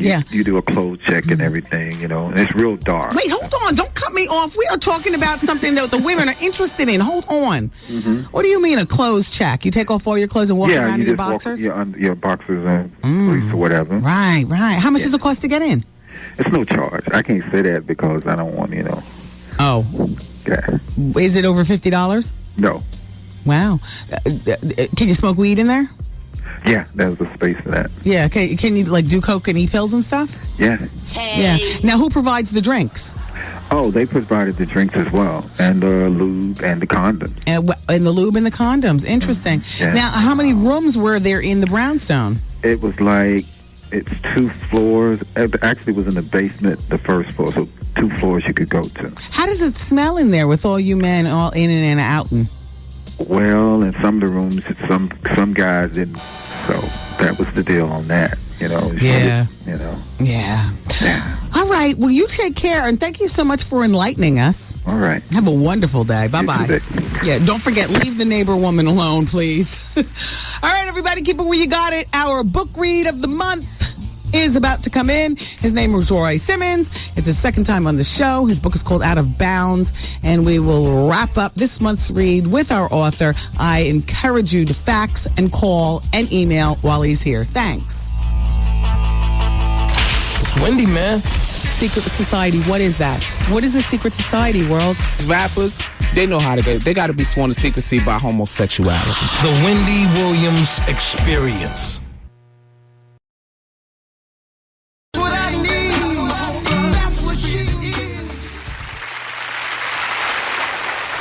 Oh my gosh, so much going on. Oh, I'm so glad the weekend's here. It's the Wendy Williams Experience, everybody. Let's welcome our guest today back to the studio. Not you. You go back in the office. Go back in the office because I asked you to. Get out of here. We're taking a weekend journey, which is why he's here today. Get out of the way and let our guest come in. Our guest today is Mr. Roy Simmons back in the studio. Nice to see you, sir. I can't let go. I can't let go. My headphones are about to fall off my head. I don't know where my other headphones are. They all. Here, can you come back around here, Jimmy? Yeah, I don't like to have guests on that side. Sorry. Gosh, why can't I have my good headphones on today that actually stay on my head? Roy Simmons is in the studio, everybody. His book, Out of Bounds, was released, 4 weeks ago? Yes. Okay, and how's the book doing? It's doing good, Wendy. Thanks to you. And you did other interviews, though, also? Were you on cable and stuff? Yeah, I've done a lot of TV, press, and radio. Great. So, Do you know approximately where, like, did it ever land on the Rocky Mountain bestsellers list or anything like that? Any of those bestsellers lists? Not to my knowledge this far, but I will be looking into that. Your publishers are happy? Yes. Good. So Roy's book, everybody, is his journey as he tells it. And, you know, the unfortunate part is that Roy was shut down from being on Oprah and doing a lot of the major press because that was the same week that James Fry was blown up. Correct. His spot. And so I understand, like today I learned that James Fry has lost his publisher. You know, they've dropped him and, you know, there's a lot of fallout from that. And unfortunately, you're one of the fallouts because you have a wild story. Thank you. Roy was an NFL player. He played for the championship Washington Redskins. Prior to that, he played for the New York Giants. Correct. This man got a Super Bowl ring, and it's been my understanding that once you play in a Super Bowl game, you're supposed to have entree into all Super Bowl events. But you went out to the Super Bowl this year in Detroit, and what did you find, Roy? Well, I was basically disappointed. I went there actually, you know, with a message, and I was basically unable to deliver the message, you know, to the players and press and the world. What was your message? Well, actually, by my book? Yeah, basically the book was out. Yeah. Safe sex. Yeah. You know, we definitely need to do that. You know, the players, you know, it's a lot of guys that possibly that are loose out there. Yeah. You know, practice safe sex and basically save lives and, you know, and talk about rape issues. Rape? Yes. Oh, right, because you were raped when you were younger. Correct. Yeah. Well, is that a texturizer in your hair, by the way? It's beautiful. My hair is beautiful. Thank you very much. Is it a texturizer? Yes. What's that? It's a light S-curl. Matter of fact, I just put it in last evening. What is that, Supercharged by Paul Mitchell? Is it like a mild perm? What It's is a that? yeah, it's very mild. What brand is It's that? very mild. I think is it Luster's? Okay. Luster's S-curl, but it has a conditioner. And you did it yourself in the hotel room? I did it. Ciao. Thank you, Wendy. Fierce. Really? You like my hair? Yes. Thank you.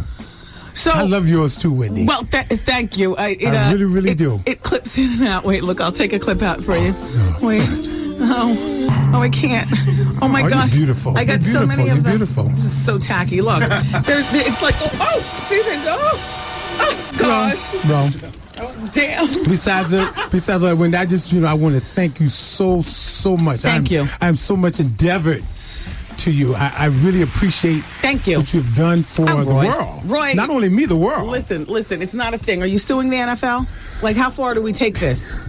Well, Wendy, I know you really like it real. I only can discuss certain aspects of the situation itself. Mm-hmm. Miss Allred, well, that means something's going on. Everybody. Pick up with Miss Allred. Okay, so in his book, Roy speaks about initially being in the NFL, knowing that you were homosexual all along, correct, seeing all the sweaty men's in the locker room, coming to terms with it, which you came to terms with it quite nicely. You knew who you were. Yes. And all the parties, all the drugs.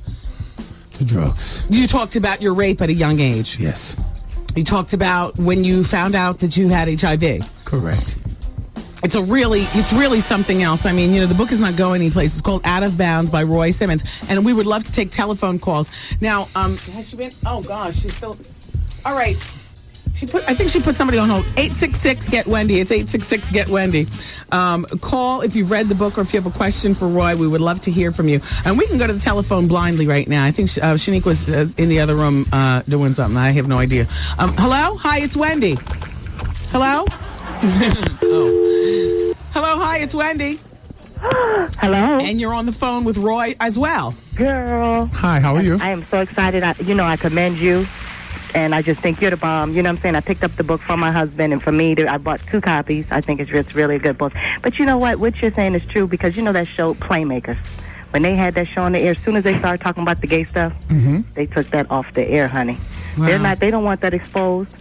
Wow. All these big, strong men we have, Yeah. Yes. And Roy says that he believes that maybe 10% of the NFL is homosexual. I believe it's higher than that. I believe it's higher than that, too. Yeah.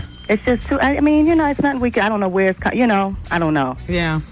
All right. But, good luck to you with your book, Wendy. I love you. Thank you. I'm so happy I got through. Well, thank you very much. Have a wonderful weekend. All right, thank you. You too. Bye-bye. Vincent Purdy has emailed in. He says, I have two questions I'd like for Mr. Simmons to answer. First, does he know if Hollywood Henderson is gay? No, I don't. But I do know that he's a fraternity brother. We're a Mega Sapphire Fraternity Incorporated. He's my fraternity brother. Well, shout out to the Qs. Yes, Q Dogs. All day. All day. Where did you pledge? I pledged at Georgia Tech. I was the first black fraternity on the campus. Have you ever had Q on Q sex? Yes. Wow. Is this during college? Yeah. Legend is right. Wow. I married one of them, you know. Wow. And I got my thoughts. Anyway, I'm not talking about now. I'm talking about back then. And the second question is, he always seemed way too flamboyant for a football player to him. That's what he said about Hollywood Henderson. The second question for you is his book on audio form? Could you go to audio.com? Yes, I would think so. Yes. Did they ask you to read it, or did they get strangers to read it? I read one of my own, and it was so arduous. No, I haven't. No, probably strangers to read it. I would. Oh, gosh. That was such a terrible task. I would gladly pay somebody to put it on tape the next time as opposed to doing it myself. All right, let's go back to the telephone. Roy Simmons is here. He's our February book read of the month. This is actually his second time being here. In a 4-week period. Well, it's nice to have you back. You know, being that you wrote this book and like James Fry just kind of slammed the lid on, good. Oh, thank you. Yeah, on good reads like this. Keith is on line number 1 in Irvington, and he played football in the 80s with you, Roy. He's 32. Keith, how could you have played? Roy is over 15 years older than you. I'm 49. Keith, line number 1. Hello. Well, how you doing, Roy? I'm fine. How are you? How you doing? What's going on, Roy? Life. Roy, you used to come to my house in Hillside when I was a little kid. Stop it. You're a jerk. Yes. How are you? Yeah, when you was a friend of my mother and her friend named Betty. Correct. Maud, Betty. Popcorn. You remember Betty? Yes. Oh wow, this is a real thing. And this is Keith, and you have a sister also. A twin sister, right? Yeah. Oh my gosh. How are you? What's going on, Roy? I'm fine. How's the family? How's your mother? My mother is doing all good. If I put her on the phone, she'll probably die out. Oh my goodness, what a pleasure, man, to hear from you. Every time you come here. Many years ago, I used to watch you on TV, and, playing with the Giants and everything else. My phone don't ring off the hook because everybody knows me, probably in Irvington and Newark. Hey, Keith, did you pick up Roy's book Out of Bounds? I didn't never see the book, Wendy. It's in bookstores, and I got to tell you, if you want to know the other side to Mr. Simmons, is that what you call him when he comes to the house, Mr. Simmons? Yeah. Hey, Roy, I did not know that. You just blew my mind. What's going on with you? It's okay. It's okay. Just exhale. Yeah. Hey, Roy, yes. You're going to have to... If you want to be updated, read the book. I'm telling you, the book is good. The book goes through the whole. It's a real roller coaster ride. Like wow. My phone is ringing off the hook. I guess people are listening. My phone is ringing off the hook. Okay, Keith. So go get your phone. Hey, Roy. Yes, Keith. Wendy, let me talk to Roy right quick. All right, go ahead, Roy. Okay. I mean, shoot. What do you mean? Go ahead. Wendy, this is something. This is Roy. Hey, Roy, you need to contact my mother. Okay. You need to contact my mother. Very good. Yeah. My phone's about to ring off the hook any minute now. Hold on a moment, Keith. We'll take your telephone number, okay? What is that all about? All cryptic? Did you used to get with his mother? His mother. Oh, his mother and your mother were best friends. Your aunt. So, this is our February book read of the month. And you know what? I have not. Did you go through any of the emails? This is very, very unorganized with the emails. But let's go back to more telephone calls. I apologize. The emails, like my entire desk is a mess. I got it for 1 second. I came back down and it came back and it's a mess in here. Hello, hi, it's Wendy. You're on the radio. Hold on. Anyone that's on hold, she hasn't given me anything. Hello? Yeah, Wendy. Hi. Oh, wait. Yes, is that Keith? Not the same guy? It's okay. All right. Hello. Hi, it's Wendy. And Roy's here, too. Hey, Wendy. How are you? Good. Did you read the book? How are you? Okay. I am up to chapter 4. Mm-hmm. And I did have a couple of questions for Roy. Go ahead. Sure. Were they fictitious names that you used along the way? Yes, there was. Okay. All right. Now, the homosexual activity, is that like really prevalent, like amongst our youth? I mean, that was like back in the 60s when that was going on with you? Well, you saying is it prevalent among the youth? The youth, I think, every mother or father, would know their child. I mean, kids play to, a certain point to a certain extent. Right. Mm-hmm. So, it's something that's possibly presented and then not. It's according to the whole formulation of the child's growth and the attention that one gets. Homosexuality wasn't just invented. Well, I know that, Wendy, but I'm just saying, Roy, do you think that your homosexuality, I think we asked you this the last time, was because you were born that way, because the molester turned you that way, or a combination of both, or neither? I'm in therapy about it, actually. Really? Yeah, I'm in therapy about it. I think it happens with certain individuals different. I've spoken with individuals who felt that they knew they can say when they were 5 or 6 years old. They're gay. They're saying that they were gay. That it was, Then you have others, particular reasons. Some guys going to prison, some guys raped, etc. So there are various reasons. So you, your neighbor, that was a one-time experience, or that was several times? Well, actually, one, yeah. That's my question. Did him and his wife divorce? I mean, what happened with them? To the present day, I believe he's still, there in Down my low. hometown. But I don't know if he's married or not. I really don't. Okay. Wow. Well, I am enjoying the book, and I'll probably be done by the weekend. And I hope you continue to enjoy it. Yeah. And this book is still in bookstores. Thank you for calling. We'll go to the next line. Roy Simmons is in the studio. Thank you. He's our February book read. The first Friday of every month, I introduce a new book. The last Friday of every month, we do the payoff. If the author is, worthy of, coming in as a guest, because either they're a good guest or, whatever. I mean, with you, you're a celebrity, and this is a great book. And there was a reason for you to come in today. Yes. So let's take advantage of this, and we've got lots of people on the phone. We're going to extend this affiliates. Line number 3 is Veronica.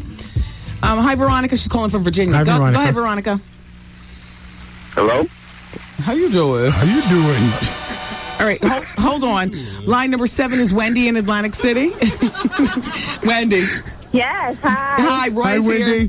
here. Hi, Mr. Simmons. How are you? Hi, Wendy. I'm fine. How are you? Hi, I just wanted to let you know, I had a question actually for you, Roy. Yes. I heard Wendy mention your book last week, and I went out and bought it. Thank you. I finished it Monday. Wow. I really enjoyed it. Thank you so much. And I just had my first question was, you didn't mention it in your book, but do you know where you actually contracted the HIV from? No, I don't. Okay. I could not say.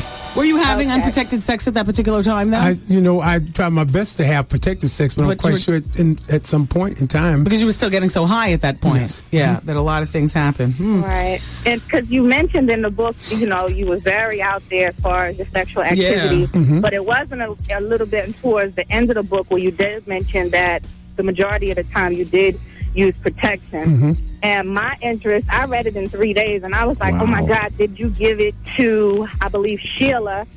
No. And I just kept wanting to see who, you got HIV from, or who did you actually give it to. And also, I just wanted to know, how are you doing today? I just turned the show on also, and I called right up when I heard the number, because your book really interests me. How are you doing today? Are you still on any drugs, addicted to any drugs? No, one day at a time. Thank God I'm clean today. Yeah. And I take it basically one day at a time. And you've had one lover since contracting HIV. Yes. And that lover you've been broken up with now for a few years, you said? Correct. And the last time you had sex, last time we talked, you said it'd been a few years. Yes. No, wait. You said, didn't you say about a year ago? About a year and a half. Yeah. And that one was a bump and run. It wasn't the relationship. No, it wasn't like a full. No. Yeah, it was like a bump and run. Bump and run. Yeah. Boop, boop. Well, I really enjoyed your book. Wendy, I love you. And thank you for reading. Thank you. Oh, thank you. All right. Bye-bye. We're going to try to clear the lines, and then we're going to go into the break. And I'm sorry, affiliates, but Roy Simmons is here. Boom Dog is on line number 6 from the ATL. Hi, Boom Dog. Yo, what's up, Wendy? Yo, first, let me say, yo, I'm a big fan. I've been listening to you since like 9/7. Thank you. But yo, Roy. Yes. I'm an Omega man. I write cute dog. Yeah. And the first thing we learn is discretion. I don't care what you out there doing. I respect you want to pass your message. Correct. I respect all that.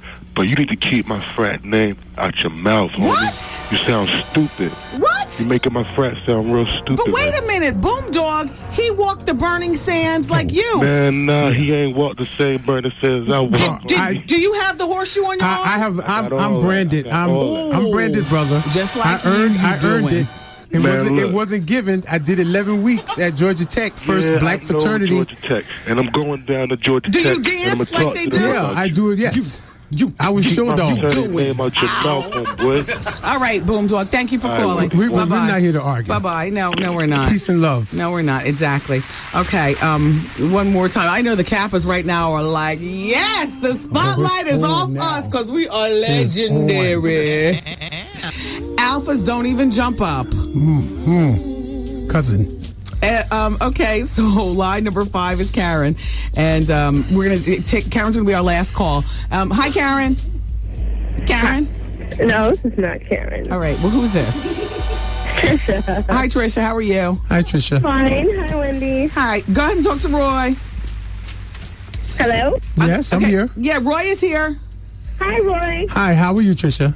I'm fine.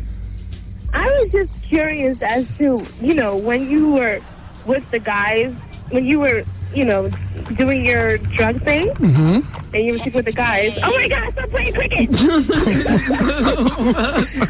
Did you sleep with women too? Yes, I did. So, okay, were you sexually attracted to these women? Yes, I was. Okay. It wasn't, Playing cricket! Thank you, Trisha. All right. Roy, thank you so much for coming in. People are still ringing up the telephones. Wow. You all. Roy is here for this one break. Roy was here before. His book is still in bookstores. You can get it everywhere. This is a major publication. Yes, it is. It is in every Barnes & Nobles, Walden, Target, wherever you buy books, you can find Out of Bounds. Roy Simmons is his name, NFL player. It was his game, and now struggling with sobriety. Is it a struggle? Is it a struggle for you? I don't find it a struggle. It's a day by day situation. Yeah. You get a little urge every now and then, but nothing great. We're doing a great thing. My collaborator, James Hester, Jimmy Hester. Yeah. So we're doing a great thing. Yeah. And it keeps us busy. Yeah. It keeps us occupied. All right, everybody. Thank you for being here. We're going to gossip through the remainder of the Hour of Truth next. Roy Simmons, give it up for him. Our February book read of the month. Go out and get it. It's not too late. Read that. Out of Bounds. Roy Simmons. Thank you, everybody. Thank you.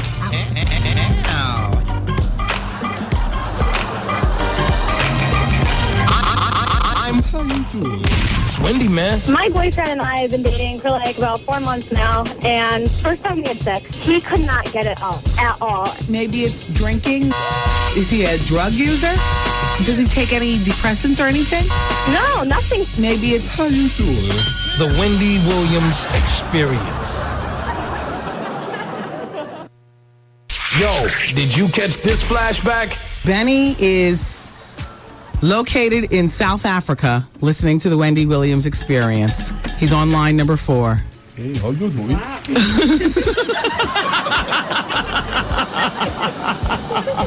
Hi, Benny. Wendy? Yes, Benny. Wendy, you have to come to South Africa, so we can teach you some Zulu or Sotho or, I can teach you a couple of words now. Can you tell me how to say how you doing? When you meet a Zulu man, say ninjani or unjani. Unjani. Yeah, unjani. Unjani. Yeah. Unjani. And then he will say Nkona. Or maybe when you meet somebody in the street, you say Sawubona. Sawubona. Yeah, that's how you greet. Sawubona. Gunjani. Gunjani. Yeah. All right. And then you say all right. How do you say all right? Yeah, you say Nkona. Nkona. Yeah. Gunjani. Got him. This is it right here. Miss a day, miss a whole lot. Coming through your speakers, boy. It's Wendy, man.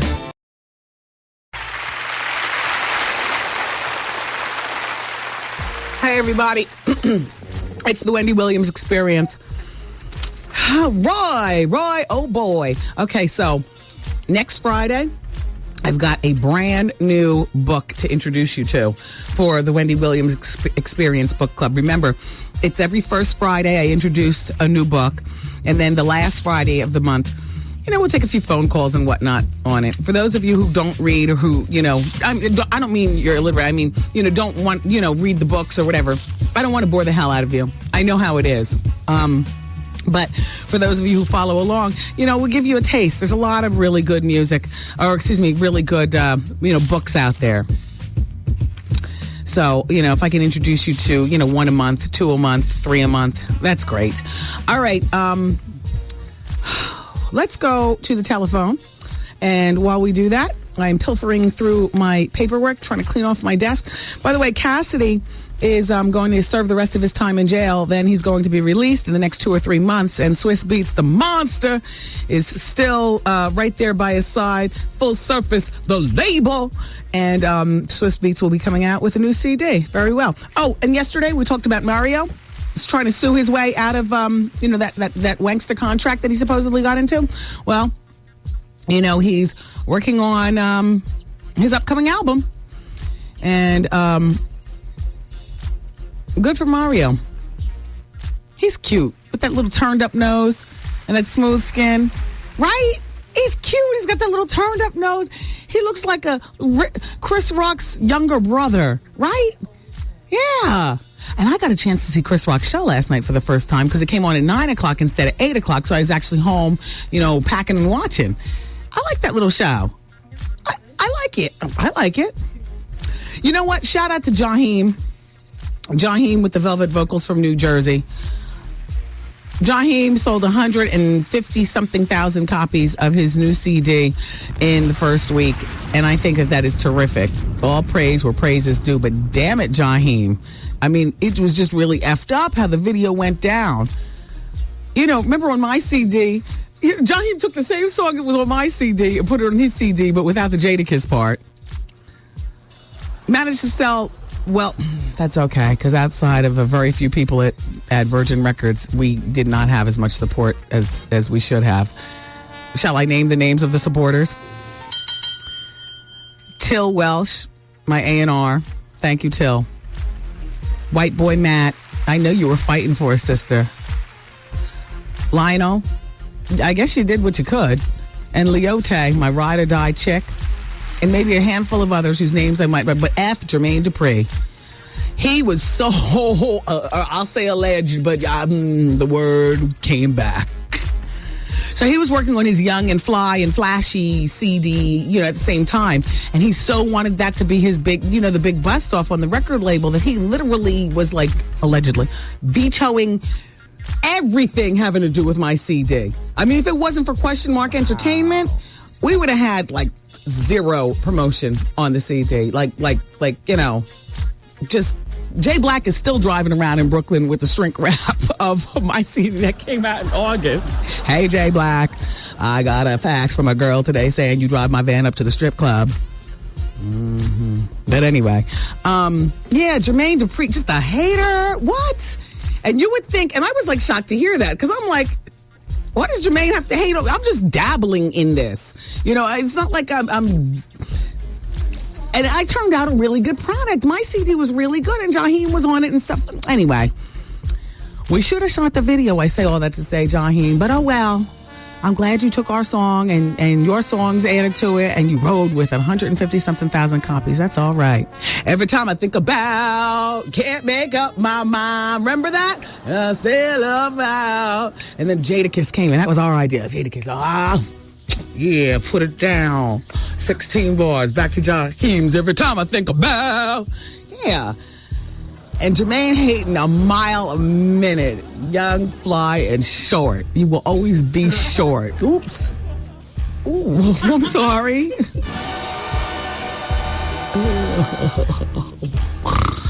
All right, so anyway. Gosh, I'm getting faxes already on today's People Poll question. Do you think Whitney Houston will ever recover? And we'll answer it on Monday.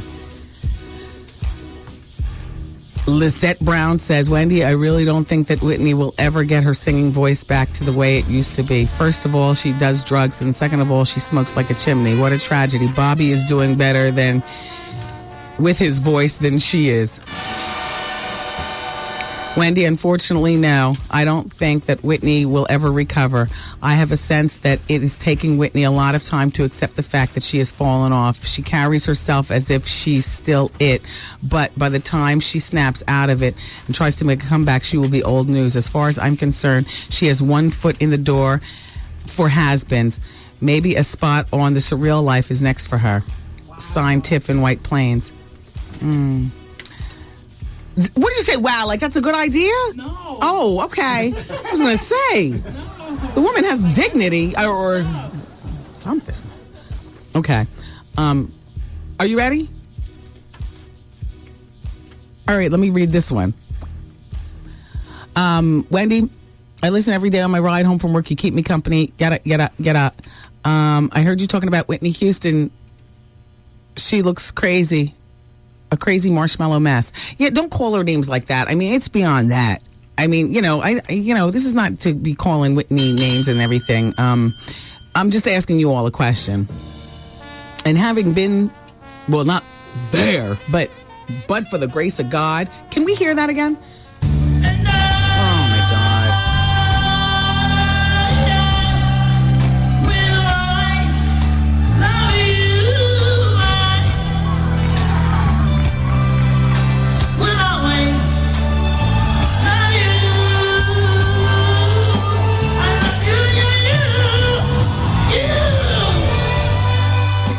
Did you hear the part where she swallowed like she was trying to, bring it back?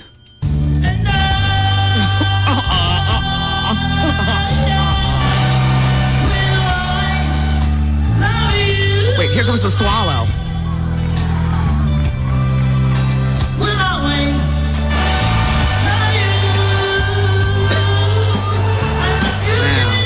You never met me. You don't know me. You ain't been in my house. You don't live with me. You don't sleep with me. You don't do shit with me, but talk about me. Watch what you say. That's all, baby girl. That's all I'm asking you. Watch what the you say. The Wendy Williams Experience.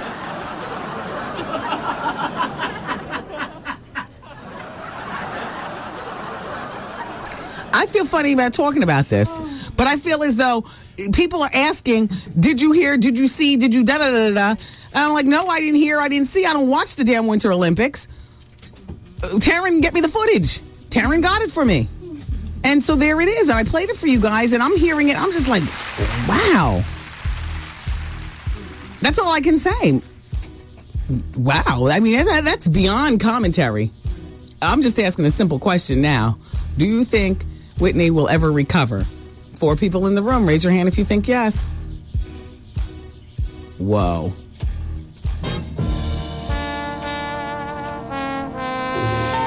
Paris Hilton's house is a pigsty. Well, we had to lighten the load. I mean, come on. Paris is 25, and she lives like a lot of really rich people live. They don't take care of they don't clean up after themselves. It's always supposed to be, a band of They said the place should be condemned. This boy says, when I was there, boxes were piled on the floor in the kitchen, in the living room. There was dog poop everywhere, and it smelled like a zoo. Paris adores animals, but she's too impulsive. She often buys exotic pets without understanding how to care for them, whether it can be legal to keep a pet. And Paris says, I love my kids. I love animals. I treat all puppies like kids. Well, I walked into Paris's house one night and stepped smack into the dog poop. I couldn't believe that inside her house. It was so gross. Paris means well by taking all the animals in, but her place looks and smells like a kennel. She's like a sexy Dr. Dolittle, only dirty. Paris may be a classy socialite, but privately she lives like a slob. I can believe it. Okay. We're going to take a break, you guys. Phone lines are open for you. Coming back, we're going to talk more about Diana Ross, Oprah. I got to fit the Star Jones in. I promised it to you yesterday. And Paula Abdul. And whatever you guys have, feel free to bring it to the table. You can email me now at Wendy at thewendywilliamsexperience.com.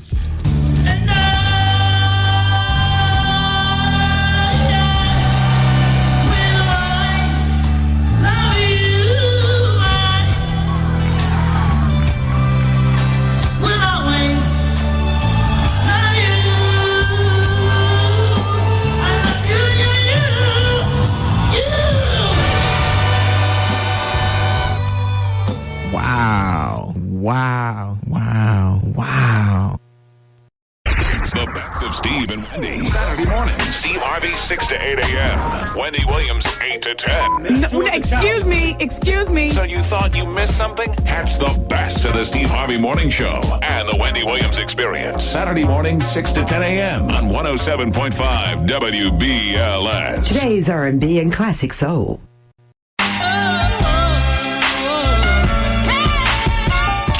Yo, did you catch this flashback? Wendy. Hey. I need some advice. Oh, okay.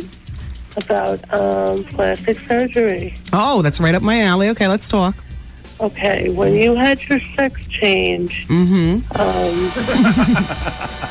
did they, take it all off, or what did they do? No, well, what they did was they took me down to about a half an inch. They split that in two, and they created an opening. Just so that I can have a little bit of everything. Do you understand? No, not really. No, hold on. I'm going to explain to you. And then they took the tip of my and they attached it to my kneecap. Oh, come on, Wendy. I'm being serious. I thought you were being serious with your question, so I'm being serious with my answer. Have I answered you sufficiently? How you doing? How you doing? How you doing? Oh, you don't want to play the game since you started the game? Oh, you're messing with the best baby. No, we can go there. Yep, see? Coward. Coward. Hello? How you doing? It's Woody. And I'm out. Got him. This is it right here. Miss a day, miss a whole lot. Coming through your speakers, boy. It's Wendy, man.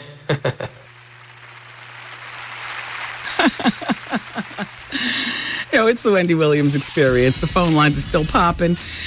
Some very rich person with too much money and too much time on his hands spent more than $100,000 for the two used T-shirts used by the Cowboys at Brokeback Mountain.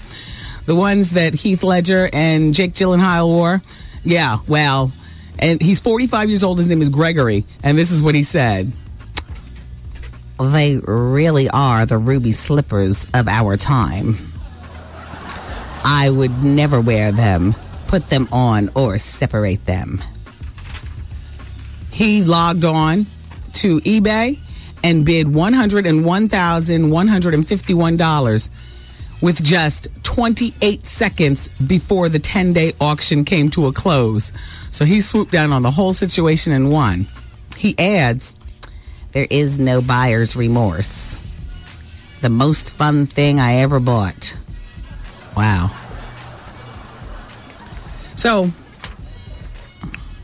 I thank you, whoever sent me the printout of my MySpace done by whoever's clowning, saying that they're the Wendy Williams on MySpace. And it's a mixture. It's a lot of people saying, I love you, I love you, I love you. Other people saying, this is not Wendy. Anybody who listens to the show knows that she doesn't get on the computer. She doesn't know what the hell to do. She wouldn't know how to log on. But what I love about the faux MySpace is that on the First Baptist Church sign, outside the church where they put they put the message up, whatever's going on that particular Sunday. Look at this. On the First Baptist Church, it says 8:10. So this has been up since August, my MySpace. It says, Wendy Williams Gospel Brunch and Plastic Surgery Seminar. I love it. The general information they give, it's about Wendy. Getting into fights in the bathroom with Angie Martinez. Hip-hop radio broadcasting celebrities gossip. VH1, Wendy Williams gives bad advice promoting lame parties and crack cocaine. Wow. I love it. Woo! So, if you all want to mess with the MySpace of Wendy Williams, just know that this is not me.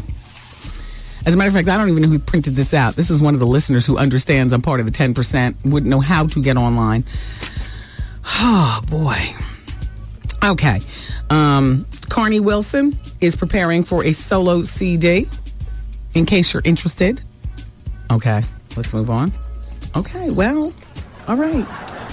How about Diana Ross was dumped by John Voight? Something about gingivitis. Something about those French kisses. He was cutting his teeth on those jagged little edges. Anyway, apparently he's dumped her, and they had a long-running relationship. Well, quite a few months. Remember when she and Bloomberg were rumored to be messing around? Well, mayor of New York City. Well, she is an icon in his community. All right. Oh, come on. You never looked at Bloomberg with the eye? Oh, I'm the only one? Anyway, Tammy's on line number 6. And she's 35. She wants to talk about Whitney Houston. I got to tell you something, Tammy. I'm feeling like a real heel even playing the footage and talking about it. So I'm not really saying much. But it was at the Olympics, and you guys are asking. And somewhere in here, I'm thinking that somebody understands that I still have a job to do. But also, I'm hoping that maybe you all see that I'm not diving in, with that nasty snarl that sometimes I can get. You know what I mean, Tammy? Yep. No, you don't. But go ahead. How are you? I'm doing well, Tammy. I just want to let you know, before I moved from East Orange to Warren County, I made sure that my husband patroned the heat. What's that, patron the heat? The other thing was, I like super doctors, like you said. I called you once before about plastic surgery after having a baby. Oh, okay. And I decided to go with a doctor. Can I say his name? Yeah, sure. Dr. DiBernardo in Montclair. Okay. There was a club in Brooklyn they caught on fire, and he worked out of a lot of New York hospitals, and he helped to do a lot of reconstructive surgery on those people from that Brooklyn club fire a couple of years ago. Oh, wow. So I chose him right over in Montclair. But my thing, you're like my older sister girl in my head. I love you, Wendy. Thank you, Tammy. The last thing was about Whitney Houston. Mm-hmm. I just want to give you, I heard it, it's terrible.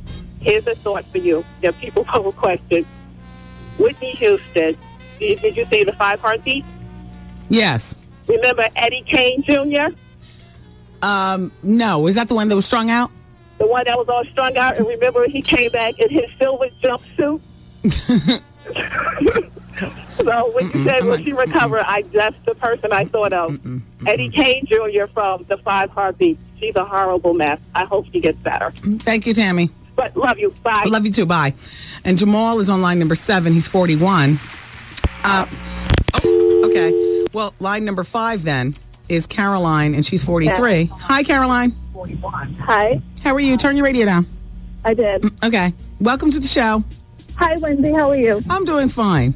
I just want to say that I love your show. Thank you. And I hear it in your voice how it upsets you about Whitney Houston, and why don't they get her help? I don't know. Well, here's the thing. Speaking from an ex-offender's point of view, you can only accept help if you want help. There is but so much that you can do for a grown person who doesn't want help. No, I understand that, and I agree with that. I wonder if she just hears herself, because coming from being a big fan of hers, it just breaks my heart. Yeah. And I just wanted to say that to you, and I could hear, because you can be harsh when you want to be, and hear it in your tone that it's sad. It's very sad. Wow. And I just wish that she would get help, and I just wanted to say that to you. Wow. And I think you're great. Thank you. You're very welcome. Take care, Caroline. Bye. Bye-bye. Shy is on line number 2. He's 19. Oops. Hi, Shy. Hello. It's Wendy. How are you? Hi, Wendy. Hey. Wendy, how are you? Hey, boy. This is Shy. I'm calling because I love you, Wendy. I see you in Essence. You look good, girl. Wow. Thank you. Yes, and I know Bimbo be calling you. That's my friend. Oh, okay. Yes, Wendy, I love you. I'm at Max Management right now. I want to give a shout out to all my girls at Max Management, and we just love you. Well, thank you for listening. Bye, Shy. Bye. Dear Wendy, Men and women can be friends. One of my 3 best friends is a girl that I dated in high school. We broke up and became best friends. We still are. I'm on jump off number 1 and she's on jump off number, you got cut off, but in parentheses, I got the part where it says she needs Jesus. But that goes to show how close we are. She's a real sister. We're the best of friends and we're both 42. Our spouses, something or another, you got cut off. Nothing physical since high school. Just 2 tight friends. Love you, baby, via the internet. That's from Philip Kiles. But you know what? He already had her. So after you have her, it's easy to be best friends. This doesn't even count. This doesn't even count because I rest my case. Like, you know, after the sex is out of the way, then maybe you can be best friends. Or until we break this sexual tension, I'm going to stay around and act like I'm your best friend. That was yesterday's People Poll question. Is it possible for men and women to be friends? And 70% of you all said yes. And 30% of you all said no. Today's People Poll question is, do you think Whitney Houston will ever recover? And you can go to the website at thewendywilliamsexperience.com. Dear Wendy, this is Christine over at Yeshiva University. Nope, that's not Helene. This is Christine, different person. She says, I'm your biggest fan. Forget about Helene. I'm your only worthy friend at Yeshiva. When you said Yeshiva, I almost fell off my chair. Have a beautiful day. That's from Christine. Thanks, Christine. Thanks, Christine. Christine. Okay, so Paula Abdul, she got mixed up with that Dr. Phil Find Me a Date Valentine special. Well, they say Paula Abdul, according to the National Enquirer, has been dating the same guy, a model named Dante Spencer, for months. And they've been seen in public kissing and lovey-dovey and the whole bit. And it goes on to say, if people only knew, she goes on to tell Dr. Phil on the CBS special, here's her quote, if people only knew how difficult it is, I'm slowly entering the dating arena again, which is, I've kind of given up on. There's got to be someone out there for me. Help me, Dr. Phil. But here's what her close friends say. That's all a big fat lie. Paul is still hot and heavy with Dante. She's totally flipped out for him. He's with her constantly. Yeah, he's 29 years old, by the way. She totally digs this guy. The Valentine special was just a ratings ploy cooked up by the creative TV executives. Wow. You guys have been scammed again. Did anybody watch that? I don't think anybody watched that. Did anybody watch that? Nobody talked to me about it. Eminem was so appalled when he looked at his appearance on the Grammys, you know, his waistline and stuff. He immediately called the personal trainer that Janet Jackson is currently using to get him back into shape. And he's paying dude $17,000 a month to help him do it. Here's his quote. I can't believe how I look. I look nothing like that. So, in his mind, I guess. So then he quickly got with the personal trainer. Okay. Line number 2 is Reese, and she's 28. Hey, Reese, how can I help you? Hello? Hello, Reese? Yes, this is C. I'm sorry, C. We pressed the wrong line, but it's okay. Okay, so C is 25. If you don't turn your radio down, though, C, I'm not going to be able to talk with you. Okay, no problem, Wendy. Okay. Wendy, I have a very serious question. No one ever takes me seriously. I have... Can I say penis? You just did. I'm sorry. I have a very large member. I'm a single guy, and I can't find a compatible sexual partner. Every time we have any kind of intercourse, bleeding occurs, they don't enjoy it, and then it's over. They don't last more than a month or 2. Yeah. You know, and I'm not a rough guy or aggressive guy. I try to be gentle. It's just not working out for me. You've never used the word she. Am I to assume you're gay? No. Okay, you're straight. No. And how large, C, is your member? I've never measured, but similar to Marcus. I don't watch those movies. So how big is that? Oh, you saw the super tape, didn't you? Yeah, but you know what? I was really looking at her technique more than anything and saying, what is so special Actually, about that? But I would, if I had to estimate, I would say soft. No, hard. Soft No, not soft. Forget soft. Hard. hard, I would say maybe 11. That is, no, I'm not good with my measurements. All right, now how thick? As thick as the mouth of a Snapple bottle? I got one, I'm looking at it now. As thick as a Snapple bottle? Hello? Hey, Big Dills. Big Dills? Big Dills, are you there? Damn. We were just getting into it. He bailed on me before he can make me bloody.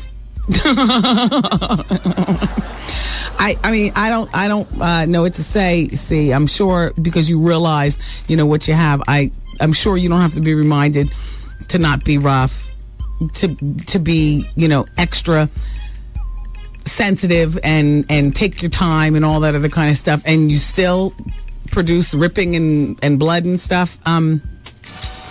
I don't know what to say. I mean, something like that is a blessing and a curse. I wouldn't want that tapping on my back every night. Girls, when we lay in the fetal position and then we're almost asleep and we feel a tap, tap, tap. Well, I wouldn't want that tapping on my back every night. We'd have a terrible sex life. It'd be cute when I first met you, one or a few times. I wouldn't want to marry you because then I know I'd have to deal with that for the rest of my life. Oh, hell no. I mean, that's novelty. That's novelty. I might call my girlfriend Lisa and be like, Lisa, I'll take a picture with my camera phone. I mean, because it'll be a real novelty, and that's it. Maybe a screensaver. Wendy, man. My boss came into my office, and he basically brushed up against me with his penis. Okay. Oh. Yeah, so I don't know how should I handle that situation? The Wendy Williams Experience. 107.5 WBLS presents the WBLS Diet Pepsi Getaway and Play Trip a Day. Get aboard JetBlue Airways. Sincerely, JetBlue. March 30th through April 2nd at the luxurious 5-star El Conquistador Resort and Country Club in Puerto Rico. Lose yourself in the vibrant beauty of this grand hotel. Perched on a 300-foot cliff overlooking the Atlantic and Caribbean Oceans. Relax and be pampered at the Golden Door Spa, El Con's tranquil path to inner and outer peace. Oh, hell, let's get to the point. We're gonna party. We're gonna have fun. I got DJ Quad coming from Jersey and JC Jace coming from Brooklyn and SNS coming from uptown. We're leaving nothing to chance. Keisha Coles is gonna be entertaining us, and I need you to be at my private island party. It's Palomino Island. It's in Puerto Rico, and we're gonna get down. Sponsored by Bally's Total Fitness. Meet your potential. The Universal Circus, back in the tri-state area. And Benjamin Rugg and Home Furniture Designs in Secaucus, New Jersey. So listen to the Steve Harvey Morning Show each weekday morning at 7:15 a.m. He's going to tell you the next time you can call in and win. Be the correct caller and pack your bags for the WBLS Getaway and Plane Trip a Day to the El Conquistador Resort in Puerto Rico. Or call Sheer Travel 1-888-212-4534 and book your trip to join us. It's the WBLS Trip a Day Getaway.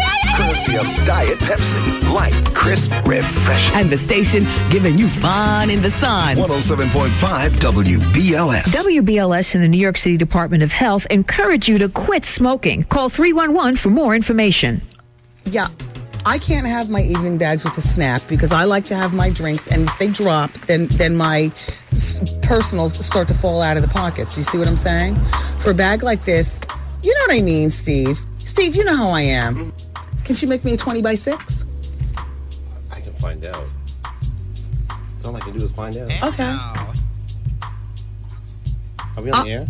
Yeah, we are. Sorry. Steve Lindsay on hair makeup. Hi, everybody. Steve actually just brought in my beach ensemble for Puerto Rico, which he's leaving me to try on for the weekend and then return to him. It's an ensemble, but trust me and believe me, the bathing suit is being worked into this ensemble because, damn it, if I feel like taking a 1 o'clock in the morning champagne dip in the pool, in the beach on Palomino Island, I'm doing it with the gown on. And you can do it with that. I can go with the gown on. Yeah. With the outfit on. And when it clings to you, with the water. I knew. And you're gonna fashion me long mermaid hair? Oh yes. Waterproof mascara. I have a couple of other surprises for you too. Because Steve is going to be in Puerto Rico as well. Can't wait. Wow. Anyway, it's going to be very fabulous, very exciting, and I can't wait to go on this trip. 888, come on, let's book your trip now. 888-212-4534. You have until, I believe, March 17th. Now, we blast off to Puerto Rico on March 30th, and we stay there till April 2nd. And it's just going to be fun in the sun, endless parties. I've got all my comedians coming, the top dogs of comedies, Will Spence, Capone, Tony Roberts, of course, the fabulous Rob Stapleton. And then Drew Frazier is going to be there as well. So the comedy on Friday night is going to be fabulous. Thursday night is going to be karaoke. I've never karaoke'd. Steve karaoke's all the time, and he always talks about how fun it is. I want to sing this time. I'm going to sing also. You're going to sing? Sure. You want to do a duet? Okay. We could do like Summer Lovin' or something like that from Greece. Yeah. I'll be Sandy. Finally a reason to wear my leggings. Okay. You know, I love leggings. Much to everybody's chagrin. Leggings is like Flashdance, isn't it? Shut up, I know. Sometimes I get tired of wearing jeans. But we're going to do karaoke. And then on Saturday night, of course, the big party on Palomino Island, Ghostface Killer and Keisha Cole, our special celebrity guest. Question Mark Entertainment is really hooking this, Wendy Puerto Rico thing up. Plus 2 days of broadcasting around the pool. One of the many pools. If you don't want to be involved in our shenanigans, go to one of the other pools. They're equally as gorgeous. And they're about 10 or 12 pools at the joint. We're staying at the El Conquistador. Hollywood, you're going. Are you going to wear a bathing suit? What? Are you going to wear a bathing suit? What are you going to wear around the pool, Hollywood? I need my engineer. We'll rock some linen. Linen? Some linen. Are you going to wear a shirt? Maybe not. Oh, loose joints.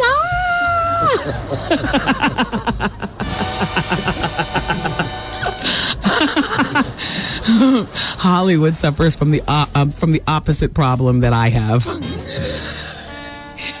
I'm all fat and he's all bone. And we'll both be wearing sarongs and wanting to choke you if you pull out the camera phone. Are you going to wear some of them leather sandals? Leather what? Leather sandals that men wear? I don't know what I'm going to wear yet. On your feet? I don't know what I'm going to wear yet. Are you shopping for Puerto Rico? Like special shopping? No, I might not even go. I'll talk you off the air. Excuse me? Excuse me? Excuse me?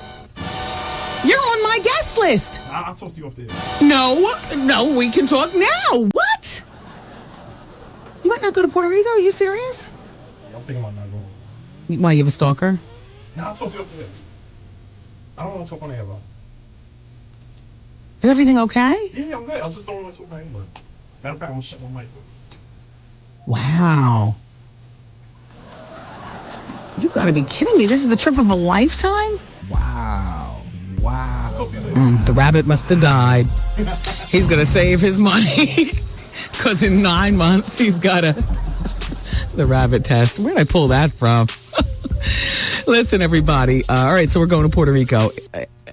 Well, most of us are. 888-212-4534. You can enter to win Stephanie Cohen's frightening to fabulous living room makeover by logging on to WBLS.com and voting for the weekly winner. You're going to qualify for a $50,000 living room makeover. Okay, so 47% of the vote on the WBLS.com website is going for picture 109. Second place is 30% of the vote, and that's picture 108. Let me look at picture 109. 109. I wouldn't give it to 108. 108 looks like they have fashion. Or maybe I would. 108 looks like they have flair with the color of the walls and the beautiful plant. You just need some furniture. Why is 109 getting all of this scorage? 111, you need a housekeeper or the ability to clean your own damn house. You don't need furniture, $50,000 worth of stuff. You and all them kids wrecking it like you've already done with... What the hell is this in the picture? There must be 5 kids living in here. Look, the blinds are all pulled down like they used to be in my apartment back in the day. And number 96, just, it almost looks too good to be true. Just beautiful. I don't know who I'd give the furniture to here. There's nothing frightening going on. I have to be honest. This week, there's nothing frightening except for picture number 106 if you go on the WBLS website. And picture number 106, the frightening thing is that the place looks so dirty and cluttered. I wouldn't give you a living room makeover, because the premise of the living room makeover is you're going to get $50,000, over $50,000 worth of stuff. It's the couches, the chairs, the tables, the flooring from Benjamin Rug and Home Imports, the lighting. We're going to, let you guys have all that stuff only for you to tear it down? No. You don't. Frightening to fabulous. There's nothing I guess, yeah. Picture number 109 is the most frightening, and it's not even frightening. I don't like anybody for this week, but we have to vote for somebody. Yeah, if I was in the voting, I guess I'd vote for 109, but I'm voting for, I just say scrap them all and start over. Gotta vote for, I'm not a voter, so I'm just egging it on. Wow. All right. So anyway, log on to WBLS.com and learn more about the frightening to fabulous living room makeover. We need to go. We're going to take a couple of telephone calls. LaDonna's on line number 6, and she's 38 from Mount Vernon. She wants to talk about hair. Hi, LaDonna. Hi, how are you? Good. Hey, Steve, put on the headphones. She might say something that you can help with as long as you're here. Were you over at the salon today doing hair? Yes, I was. Yes. Steve Lindsay, Salon Santa Cruz on Madison Avenue. That's what I was going to ask. I was just going to say, I want the mermaid hair that you just talked about, because I am going to Puerto Rico. You are. Boy. And I don't want a dreadlock. I've been to Jamaica, and my hair, I'm tired of spending money, and I spend big money on hair. And everywhere I go, my hair turns into a human dreadlock. I really don't want that this time. I don't mind spending the money. I want good attitude. I want good service. But most important, I want good hair. And I did hear you advertise, but every time I turn to the radio, I miss your advertisement. Can I just suggest 20 inches... whatever color your hair is, in the wet and wavy, Spanish wet and wavy. Let Steve put that in your hair in the salon. And listen, you need approximately 8 to 10 ounces if you want to do the damn thing. Yep. And you go over to Lugo's on First Avenue. Custom blended hair is the best route to go, because if you use packaged hair, that's what turns into dreadlocks. You know what? I have an even better, because I like Lugo's, but there's also another place in Manhattan that you'll probably really love. It's up in Harlem. I like this place too. So does Steve. It's called Ounce by Ounce. Okay. Now that's probably what I've heard about. Yes, Ounce by Ounce is on 100. What is it, Steve? 135th? 145 or 43rd. Call directory assistance. That's what I do whenever I go up there. I never write it down. I just call directory assistance. Okay, and Steve can put it in for me? You come to Salon Santa Cruz on Madison Avenue, 212-684-2386. Book a consultation. We'll talk about it. We've got a little bit of time before the trip, and we'll have a great time. Wonderful. Thank you so much, you guys. And Wendy, I love your show, girl. Thank you. Thank you. Thank you. I'll see you in Puerto Rico, LaDonna. Okay. Bye-bye. Bye-bye. All right, we're going to continue with the break. Then we're going to close out the main part of the show. And then me and you've got the bonus hour of the Wendy Williams Experience coming up at 6 o'clock on 107.5 WBLS. Yeah, I'm ready. Oh, my God. I'm a mess. I'm glad it's the weekend. Hey, everybody. It's the Wendy Williams Experience. How you doing? So, before we get out of here today, I would like to thank our special guest who came in the studio, Roy Simmons, the former NFL player who has a fabulous book in stores now. It's about 1 month old. It's called Out of Bounds. He was our February book read of the month, and thank you all who called and asked him questions. You all who participate in the book club, thank you. I think you'll really love next month's book read. There's a knife and a bunch of cryptic messages on the cover of the book. I don't want to disclose yet what book it is, because I keep telling you guys that I don't want to. The first Friday of every month I introduce the new book, and then the last Friday of every month I like to wrap up the book that we've been reading. So this is the last Friday of this month. So thank you, Roy, for coming in. In the meantime, Kanye West is saying that he is not addicted to porn. He's not addicted to porn. So he says you sit down with these freaking journalists, and the second you say something, they hold it against you. I say, yeah, I like porn, and all of a sudden they twist it to Kanye's addicted to porn. Yeah, well. Samuel L. Jackson married his wife, LaTanya Richardson. She had planned the entire wedding ceremony without his knowledge or his consent. Probably because he was busy being high. Was he still high when they got married? I don't know. She's been with him for so long. Anyway, they're on the cover of the new Ebony magazine. Goes on to say that they were living together when she handed him a printed invitation of his own wedding. And this is what he had to say. I came home one day and she had this stack of invitations and she gave me one. And that was it. Yeah, so. If it was only that easy to get a man to the altar, right, girls? Let's go to the telephone and close out whoever's on hold. I don't want to just leave you there. Hello, hi, it's Wendy. How are you? Hi. Hey. Wendy? Yes. Hey, Wendy. Hey. This is Jamila from Brooklyn, Wendy. Hi, Jamila. Wendy, listen, okay, the whole Busta Rhyme thing. Oh, gosh. Oh, God, yes. Here we go.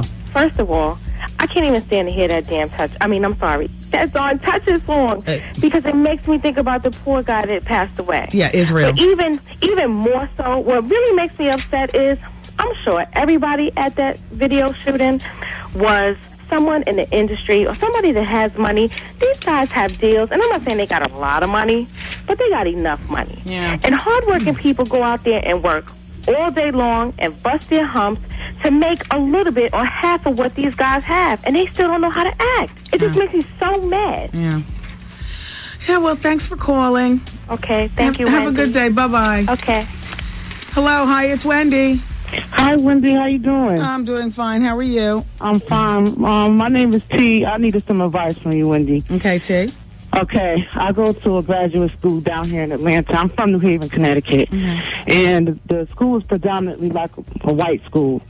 And I'm kind of disappointed because some of our black people, they are very ignorant. And they even go against you. You know what I'm saying? Mm-hmm. And they even talk about ourselves. And that's been done to me. So I just want your advice as far as, you know, what should I do? Because I don't want to act on my emotions. You know what I'm saying? Because if I do, I'm going to get kicked out of school. Well, what kinds of things? Well, first of all, if you act on your emotions, you're ruining your own future. So you better control your anger. Yeah. And I know that's easier said than done. But the bigger picture is success is the best revenge. Now, what kind of things do these people say about you?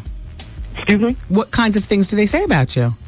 I'm just like, you know, I guess, I don't know if my dress throw them off or whatever, but it's this class that we had to take, and it's getting us ready for clinic, you know what I'm saying? And I participated in being a patient because I wanted to know what was going to be on the exam. Okay. So when one of this girl came in to take the exam, she was Jamaican girl from Brooklyn, and I was trying to help her out because she was messing up. So when after the exam was over, she kind of failed, and I knew she failed because she did a lot of things wrong. So she goes to tell all these white people, Wendy, make sure your patient is white and not black because my patient was so ashy. I just wanted to smear lotion all over her. I said, ain't this something? You know what I'm saying? And it's a black girl saying it? Yes. Hold your head. I mean, is it worth it to you? It's not worth it, but then again, I got some white people that be challenging me. This white girl. And I'm like... You are black, aren't you? Yeah, I'm black. You'll be challenged for the remainder of your life. Thanks for calling, T. Bye-bye. All right. Yeah, he's black and he's a male. That's a double threat in our society today, unfortunately, but it's true. Okay, who else is on the phone? Hello, who's calling? Hi, it's Wendy. Hello. Hello. Hi, it's Wendy. Hey, Wendy, how you doing? How you doing? All right. Real quick, Wendy, I got a little problem, right? I got a good friend of mine. Last week, I saw his boyfriend out in the club, and his boyfriend keeps trying to push up on me, Wendy, and I don't know if I should tell him what his boyfriend's doing. Well, there's always the theory that the friend will assume that once the boyfriend goes to the friend and says, no, he was trying to push up on me. You know what I mean? Yeah, I mean, but he was rubbing his crotch on me, Wendy, and trying to kiss me on the neck. Do you think that your friend's going to believe you? Well, see, they got problems in their relationship anyway, and, like, I've been counseling them on, you know, trying to tell them, if you're not happy, get out of it. I've been doing this for, like, months. So I don't know if I come into him with this information. What are you going to do? I mean, if I had a really good friend whose boyfriend was pushing up on me, I would mention it, like, immediately as opposed to, you know, letting it continually happen. Ooh. So you would say something. But this has been the risk that you run is that the boyfriend is that your friend stays with the boyfriend and then you're not friends anymore. Yeah. So So I gotta figure out if the friendship is worth it. Is that what you're saying? Right. Okay. Just in case. All right. Thanks for calling. Thank you. Bye-bye. Hello. Hi, it's Wendy. Hello. Hey. How are you today? Oh, I'm good. How you doing? Good. You sound very shy. Where are you calling from? I'm calling from PA. Nice to have you here. Thank you. Is this your first time on? Yeah. How old are you? 18. Why are you talking to me like that? Excuse me? Why are you talking to me like that? I'm not. But you want to know the problem? Yeah, what's up? My relationship with my mother is deteriorating. Oh. You know, and I'm kind of, need some advice about it. Yeah. That happens at 18. Yeah. It happens. It usually starts about 13, and it lasts until about 20. No, it just started. Okay. It just started. What was the moment that turned everything? We don't get along. Why? I don't know. And mostly probably because my brother messes up and then I say stuff and she don't want to hear that, and I don't know. We just don't get along at all. So you have a brother who's sapping all of her attention because he's a mess up. Yes. Yeah. And you're like the perfect child. No, I'm not the perfect child, but she don't want me to say anything. Because that's only pointing out her flaws as a mother. Yeah, maybe. I just do, you know what I'm saying? She don't want to hear nothing at all. Well, at 18, you can certainly move out and start your own life. Not right now. Well, yeah, why not now? You're 18. I'm getting myself together right now. Okay. You know what I'm saying? But I don't want it to get to the point where, later in the future, we're just not talking. No, it'll get better once you move out and you're feeding her about your life with a long spoon. Now, you're in school? I'm taking my GED test next month at the beginning. Of the month, next month. So you didn't finish high school? Excuse me? No, I didn't. So did you at least work? Yeah, I was working. Okay. So I just moved in with my mom, and that's when things just seemed, I moved back in with her, and things just seemed like... Well, that's what I was asking you for to begin with. Where did this all happen? And you should have said, I just moved back in with her. No, I mean, things, we never really... Okay, here's the thing. My walking music is coming on right now. So, if you want to call on Monday during Advice Hour, or if you want to email me, Wendy at thewendywilliamsexperience.com. Maybe I can read it on the radio and better give you advice. But here's what counseling with like something like that. Well, I'll tell you what. An 18-year-old who doesn't get along with their parents needs to move out. That I'd say use your counseling money on moving out and watch to see how your relationship with your mom changes. Move out. Don't complain. But Wendy, I know that because I take vacations. Look, and when I'm gone, she misses me, but when I come back, it's hell again. I got to go. Move out. Make it more than a vacation. Move out. All right. Take care, honey. Bye-bye. All right, you guys, I love you for listening today. And thank you once again, Roy Simmons, for coming in. Have yourself a wonderful weekend. Don't forget to go to the website with the people poll question. Do you think Whitney Houston will ever recover? And we'll talk again Monday, God willing. Bye-bye. These party people. See you later. I'm saying bye-bye. Good night. Program complete.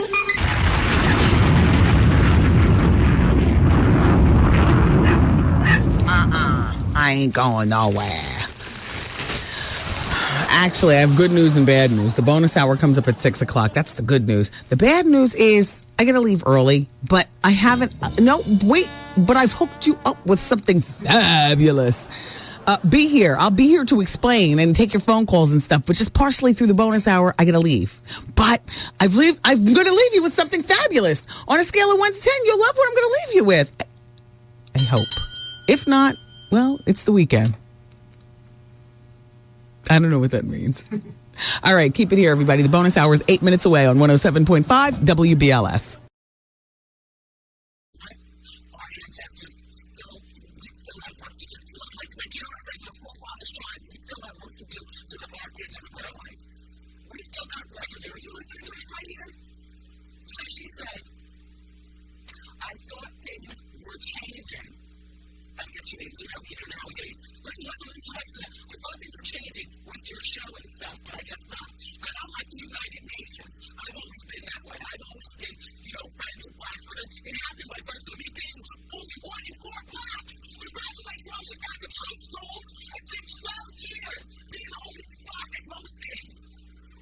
And it's made me the person I am today. Clearly,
listening to the show, but you know, there's more to me and my people in the show. Damn right. I thought Vegas, we were changing with your show. And so, I guess my shout out to the other way people listening. I'm sorry. So this is the Black experience, not just the Wendy experience. It's right here. This is the Black experience. This is where I am. Sorry if it sounds racist. I won't go to your Thompson Davis parties. I don't want to be the only white person there. First of all, you wouldn't have been the only white person there. You would have found all types of fabulous people, including the rest. And even including our drag queen friend. Oh my God, what's her name? She films and think the list. Oh my God, Amanda Lepore. There are all kinds of fabulous writers everywhere. You know, and there's fabulous white people all over the place. But if you're not going to be part of the room full of black people, you're not going to be judged. Open your mind, email me back, and let me know where I can call you so that you know, right, we're not talking about champagne party again. Invite on. I'm going to make a case study of you. I'm going to observe you all night. I'm going to make interns with you, 5 feet of everything. Fan up, watch her. I want to see if you have a good time. I want you to actually report back. Elena Feinberg, you've got a lot to learn. Look, she didn't even actually have to go to college. She's a Feinberg and she's going to Yeshiva University. You're just so, you know, sheltered. Anyway, I guess we're all over our own minds or whatever, but, you know, email me back. Sooner than later, I can email for like 15 minutes. Maybe she's turned on the radio and she's listening. Or maybe she's turned off the radio at this point and she calls me a nigger and she goes and she listens to, you know, the next white person who would be much more friendly. Thanks, Elena Feinberg.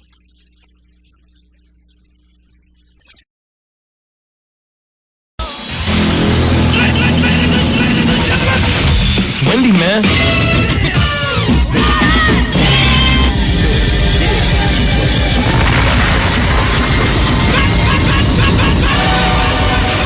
The Wendy Williams Experience. Since you've been listening this far, we're going to throw in a little bonus hour. You ready? How long is this bonus hour gonna last? I'm getting addicted. No, let me tell you, I love this extra hour. Everything is organic here on the bonus hour. Yeah, baby. Hey, yo, check this out. It's Wendy, man. Here it is. It's the bonus hour on the Wendy Williams Experience. 107.5 WBLS, New York. I would like to start the bonus hour. I'm not going through with this. You got to be out of your mind. I'm not talking about this. This is one of the things about, you know, like working at the radio station and, you know, you get along, like when you work in entertainment, and I'm not talking about just any entertainment. Radio is real special. It's more special because it's more, you touch the people faster than you do by being in motion pictures or being on TV or whatever. I mean, I sit right next to my fax machine. I understand, like, it's the carnival version of entertainment. I mean, you know. It's low. It's radio. It is what it is. You know, it's entertainment, but yeah. And I accept that, but I love it because I love being able to receive mail. I love being able to just you know, be. Somebody sent me some court papers about a coworker. And all you coworkers here at BLS, don't even think about coming back here because I am not one to gossip. Not like this. There's a coworker that we work with, though. I will definitely be looking. Well, you won't be able to tell because I have the Botox. But my eyebrow is definitely like, no. And there are only 3 people in this building, 4, including that coworker, who know what's going on. Me, the coworker. The coworker doesn't know I know. Well, now the coworker may. As a matter of fact, maybe not. Maybe the coworker with the lawsuit probably thinks somebody else has a lawsuit going on, and so, you know. but there's only 3 people who know about this. The person who's involved with the lawsuit, me, Trevor, Hollywood, right there, pressing the dings, and Taryn. I'm not talking. So if this gets out, I'm never sharing anything with you all again. And furthermore, that is very, very, You're not going to talk, are you, Hollywood? Nah. If Luz were to come in here right now and say, who's she talking about? Put that where? Back there. What about if Dion Livingston, our general manager, he's the check cutter, if he came in here and said, oh, who are you talking about? Put that where? Back there. What if you're at the bar with Vinnie Brown, our program director, and 2 weeks from now, and you're drinking, you're already sized. Hey. Damn, I haven't heard that word in a long time. But look, you're already sized. And Vinny says, hey, Hollywood buddy, who was Wendy talking about who's being sued? Put that where? Yeah. Back there. And you know what, coworkers, just so that you understand, I am taking this trash and I am taking it home to throw away in my own garbage can at home. I'm not even throwing this away here. I ripped it apart and now I'll take it home. Hell to the nah. The person who sent it knows who it is. The person who sent it did, and they probably sent it right to me, so I talk about it. But they don't understand. I'm not that type of person. Oh, with no return address. See, there's the line ringing. Somebody trying to ask something. In the meantime, in the National Enquirer, I love that the National Enquirer now has this this line called "Star Flaws." Is there a little vignette that you can play? A little vignette. Okay, play a little vignette. I gotta hold on, you all. I apologize for answering the phone. Turn off all the mics, but play a vignette, not a song. Wow! Wow! Wow! Wow!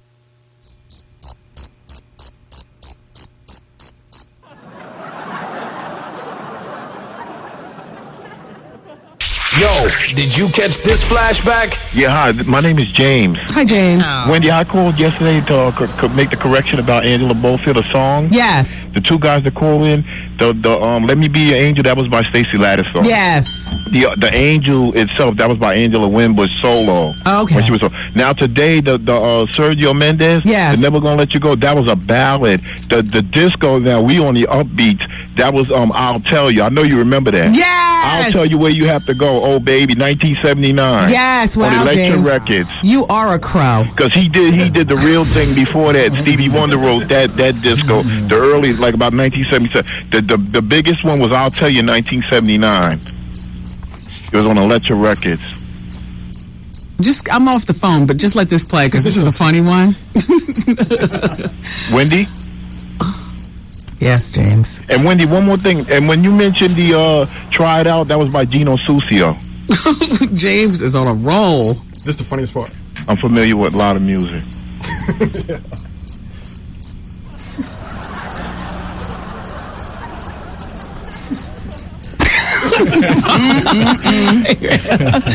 Okay. Thank you, James. All right, thanks. Have a good evening. We love you for listening. Bye-bye. All right, bye.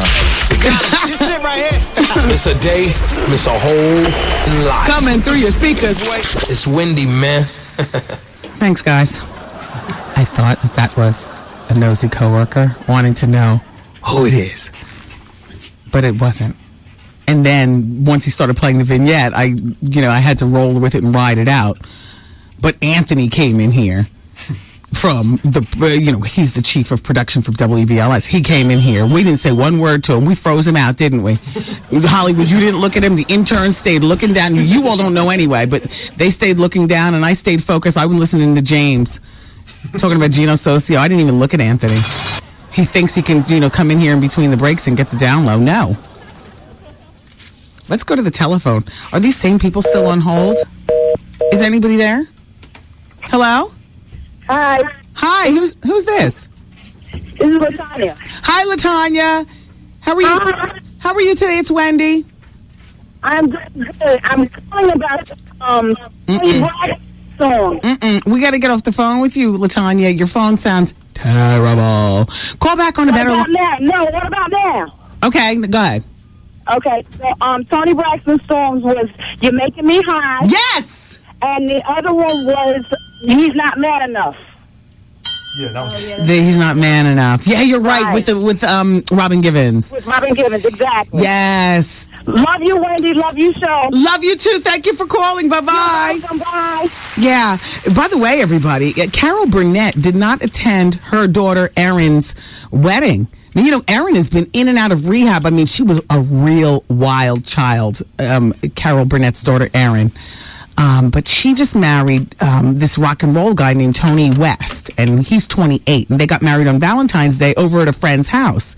And Carol Burnett, who's now 72 years old, she wasn't even overjoyed at Erin's choice of the groom, and didn't go to the wedding, but she gave the blessings because Erin is pregnant. So they say the groom was supposed to chip in $4,000 for his half of the food and the wedding entertainment, but when he couldn't come up with the money, Carol had to dip into her own pot. Well, you know, it's not a very good way to get into a family, Carol. I understand that. Erin made headlines back in 2001 because, you know, at one point she had a lesbian lover who committed suicide. Yeah, a dangulation, exactly. Erin walks in the house, and what does she see? Her lover dangling. We've been talking about dangulations a lot recently. So, I mean, I'm not laughing at that incident, but my God. Anyway, so apparently Erin is bisexual, and she's married. She's having a baby. I'll tell you what, she went through a lot. Have you all been gossiping that long or interested in it? Well, I have. I used to... Because a lot of people didn't really get into, like, the gossip and stuff like that until, you know, I mean, now it's insatiable in our culture. If you've cared as long as I have about, you know, frivolous news with people who don't care about us, then you know who Erin is. Erin Burnett, whose real name is Erin Hamilton. Ugh, flaming red hair just like Carol's. Looks just like Carol Burnett. Had a terrible time with the drugs.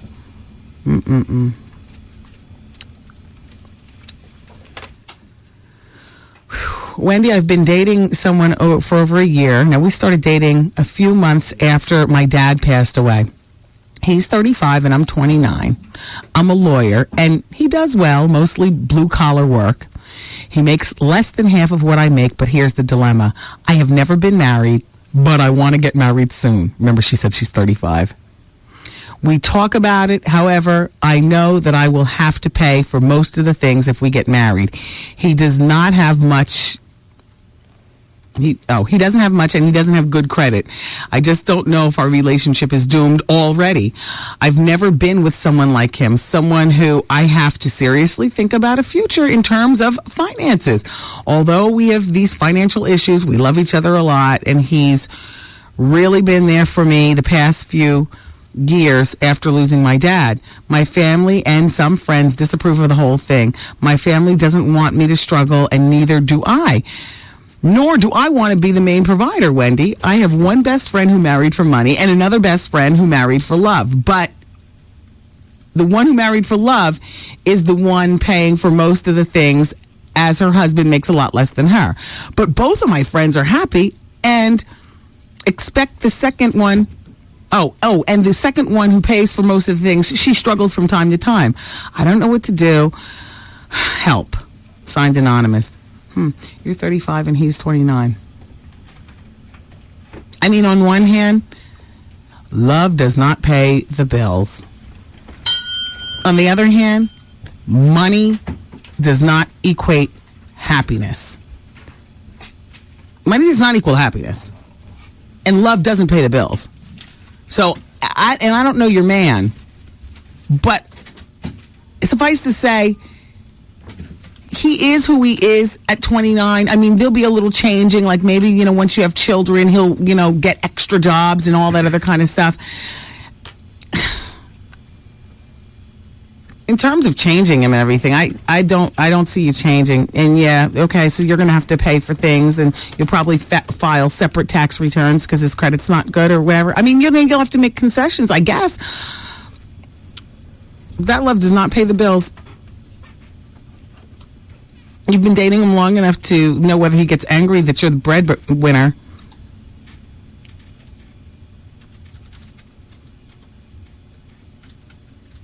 We started dating a few months after my dad passed away. I mean, it could be the real thing. Then again, he could be the transition man. You know? It's tough losing a parent.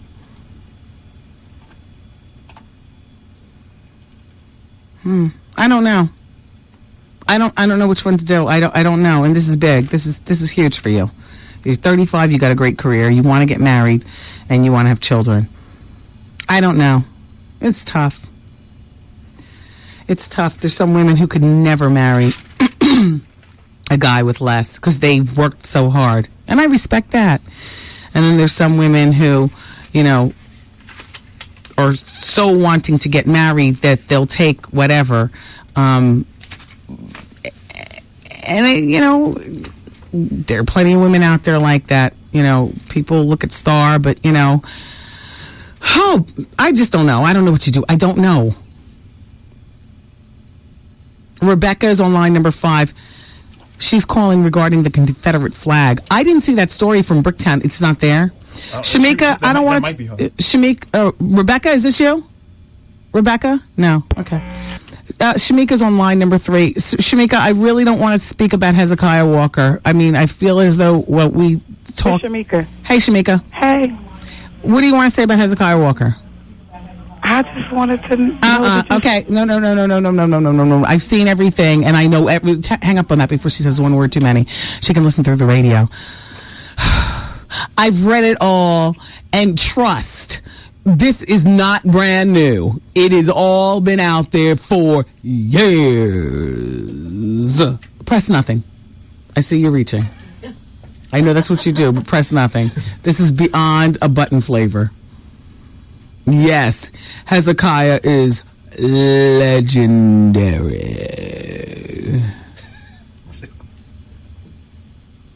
If you can get a camera on that face.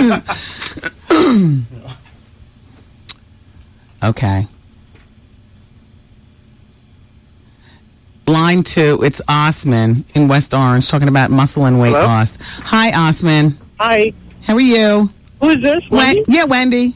Hi, Wendy. How are you? Good. Oh, wow. I can't believe I'm talking to you. Here we are. So you want to talk about muscle and weight loss? Yeah, well, just because you gain muscle, I mean, it's a good thing. That means that when you're at rest, your body burns more fat. I want the scale to say less. I don't care about muscle. I want to be like a veal. I understand that, but anyway, I just want to say I love your show, and I know my friend Dave is listening, and we listen to your show on the way home. Oh, thank you, Osman. And wow, I love your show. And by the way, how you doing? All right. All right. How you doing? Take care, Osman. Thank you so much for being in the audience. Alrighty, bye-bye. Bye-bye. And Murphy's on line number 1. Wants to talk about the 3-6 Mafia and confession. Hey, Murphy. Yes, Wendy. What's going on? Oh, nothing much. I didn't expect that voice quality. That's all. He took me. Yeah. Hi. How you doing? Exactly. I expected you to be like, you know, like one of my block dudes. You know, what up, Wen? Yeah. Yeah. But go ahead, Murph. What are we talking about? 3-6 Mafia and confession. Go ahead. Yeah. You're probably going to give me the crickets for this, but they're going to be performing at the Oscars. Oh, I know. No, that's big. That's big for them. You know it's harder. Really? Well, so they say. So what else? What's the confession? Yeah, Uh-oh. I hope you probably don't shoot me for this, but I spoke to you last month about Takara, and I have a huge crush on her. Yes. And the other night, I felt so guilty by not going to the Spotlight Club for your tasting, because the spirit told me, go there, something good will come, and then I blew a chance. Wow. Takara, look at that. You dodged the killer. Oh, no, honey. This is not the kill. This is real. Yes, that's what I'm saying. That's what I'm frightened for. Thank you so much for calling. But don't have a fair shot. I mean, we're all entitled to our feelings. Yeah, but no, because Trev Hollywood was there. And shut that down. I've already told you, you know, you have to stand in line behind Hollywood. And I got to stand in line behind Dr. Ian. Oh, no, that is not verified. Please, Dr. That's Ian. what you said. I think Dr. Ian need to fall off because he's married. He could date Countess Vaughn. No, Dr. Ian is dating his wife. Thank you.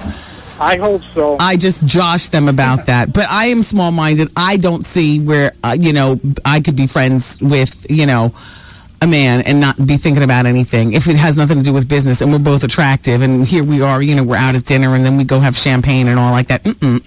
I'll tell you right now, I need to be monitored. That's the only way I could be a good wife. I need to be monitored. Don't you need to be monitored? Don't you need to be monitored?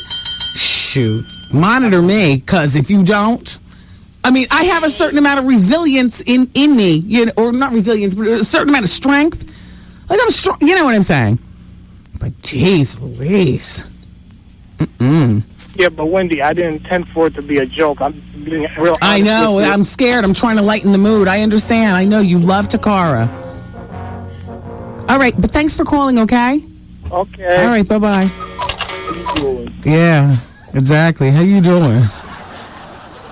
I think he's really the killer. Yeah. Is it possible for men and women to be just friends? That's the people poll question today. I got a letter from a girl earlier, and I actually have some responses. Oh, darn, I didn't talk about Christina Milian in the national show. Well, what I was saying is that, she's about to release her new CD, It's About Time. And she's got Jeezy and Lil Wayne, and she's got Dr. Dre. Or, excuse me, not Dr. Dre. It was produced by Cool and Dre. And it's the follow-up. She hasn't had a CD. Excuse me. It's About Time was her CD in 2004. This CD coming out is called So Amazing. It's her third one, April 25th. Well, the guy who shot the video for Say I is the same guy who did the video for Destiny's Child Soldier. Christina Milian's no longer with Nick Cannon. And so there you have it. I'm just keeping you up to breast with what's going on. Sadly, she reminds me of Maya. Like, beautiful girl, nice voice. But nobody cares, about the music. Yeah, well, but why is that? Oh, geez, the food is here just in time. I got 10 minutes to scarf it down. God.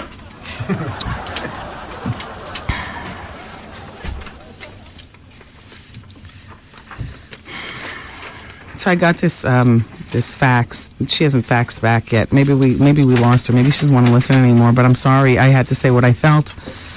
Helena Feinberg is a listener over at Yeshiva University, and Helena was saying in her fax, she emailed me that she listens to the show and she loves the show. She looked at the pictures of my champagne party on which was on Tuesday over at Spy Nightclub, which, by the way, we're having another one of those on March 2nd. Details to come soon. Anyway, she was looking at the pictures, and she said there were nothing but black people, and she said that's why she didn't come to the party. She said, it might sound racist, Wendy, but I didn't want to be the only white person in the party.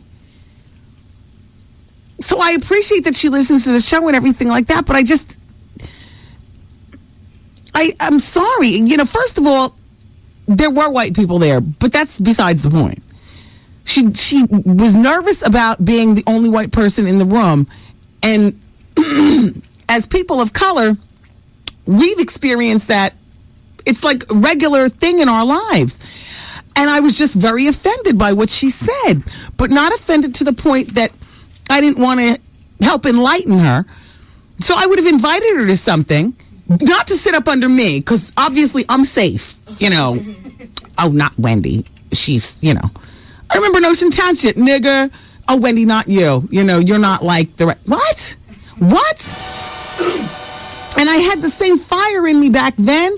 It's just that, confidence takes a while to build. It takes, age and wisdom and a bit of, I don't care what you say about me. Now I'm going to speak my mind. I didn't have it back then to say it out loud, but I had it in my mind. I was who I was back then, but only in my head. Like, I'd be like, I can't wait to get out of here and set the world on fire and come back to the reunion. That's number one. Number two, I swear I used to plot and plan, like, just so many hurtful things. Well, you were kids once, you know. Well, did you fight on the playground? Sometimes. See, I wasn't fighting. To me, the best revenge is success and enlightenment. With that slick kind of enlightenment. Like, I'm not going to call you a mother, I'm going to show you. I was like a plotter and a planner, and I would hear that, I'd be like, I'll teach you. All right, I'm going to show you. I sound like the killer? I probably was. I spent a lot of time by myself, but that's because of things like that. Anyway. So she got all mad and everything. Or I got all mad. And I asked Helena to email me, and she hasn't. In the meantime, I got a lot of faxes regarding her. Here's one from Silsey 406. Hi, Wendy. I was listening to you about the girl Helena, or whatever her name was.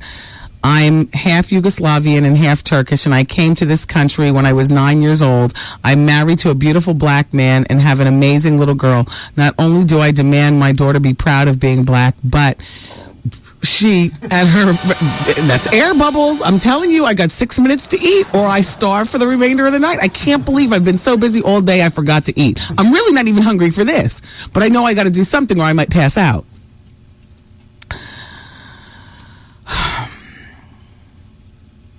Anyway, she goes on to say, I'm angry with you, and if she, Helena, did not feel comfortable around all black people, why fake it? Why pretend not to be racist when clearly she has issues? Please. Wendy, I'm proud of you and I love you.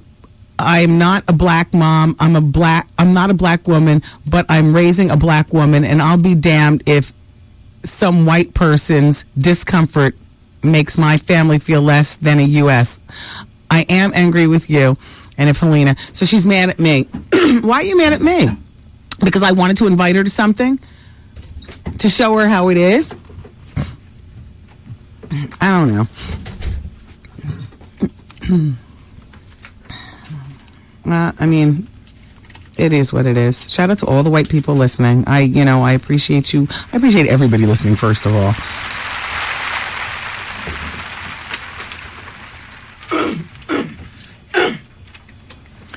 Dear Wendy, you rule the radio waves.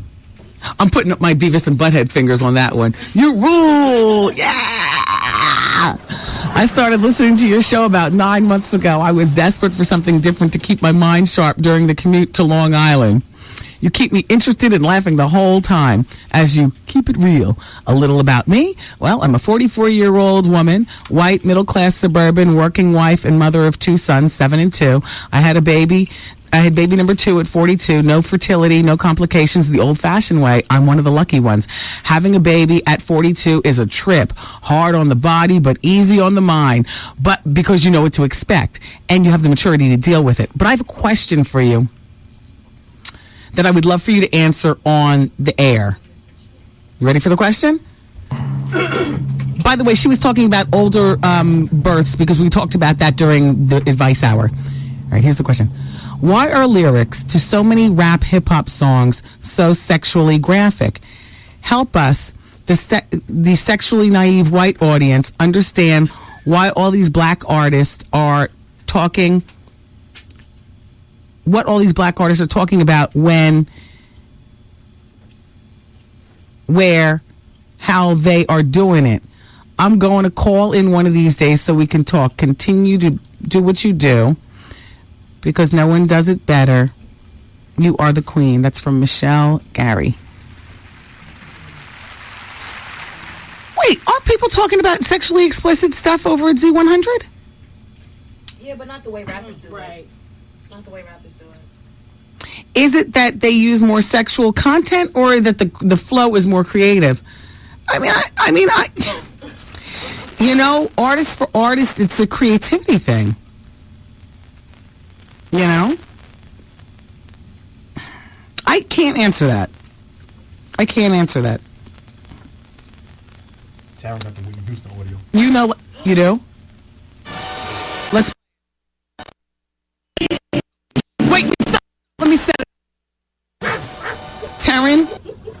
Order yourself a salad or something. Nice work. Okay.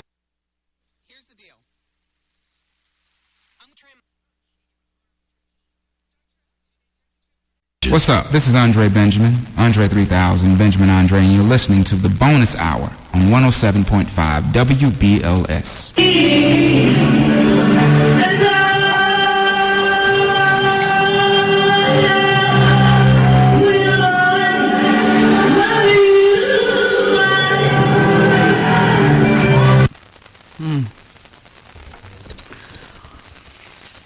Through poor audio and everything, because it is what it is here on the show, you've got to understand.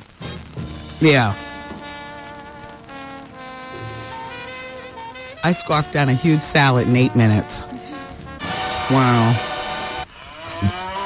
Ooh. I finished by 34. So now I'm going to stay up 4 minutes later tonight. Somehow it all balances out. 866 get Wendy. The phone lines are open. Whatever it is that you want to talk about.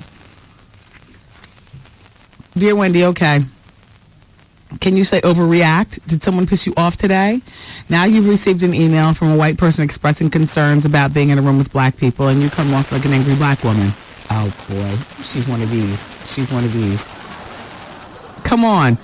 Don't scare her away. You should embrace her. It's not her fault that you were the only black person in your school growing up. I'm an educated black woman, and I hate going places where I'm the only black person.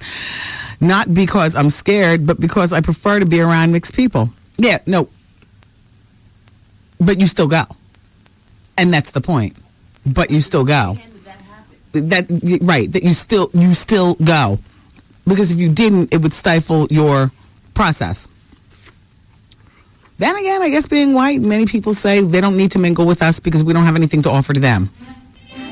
You know, we don't own anything. We have nothing to offer. Is that it?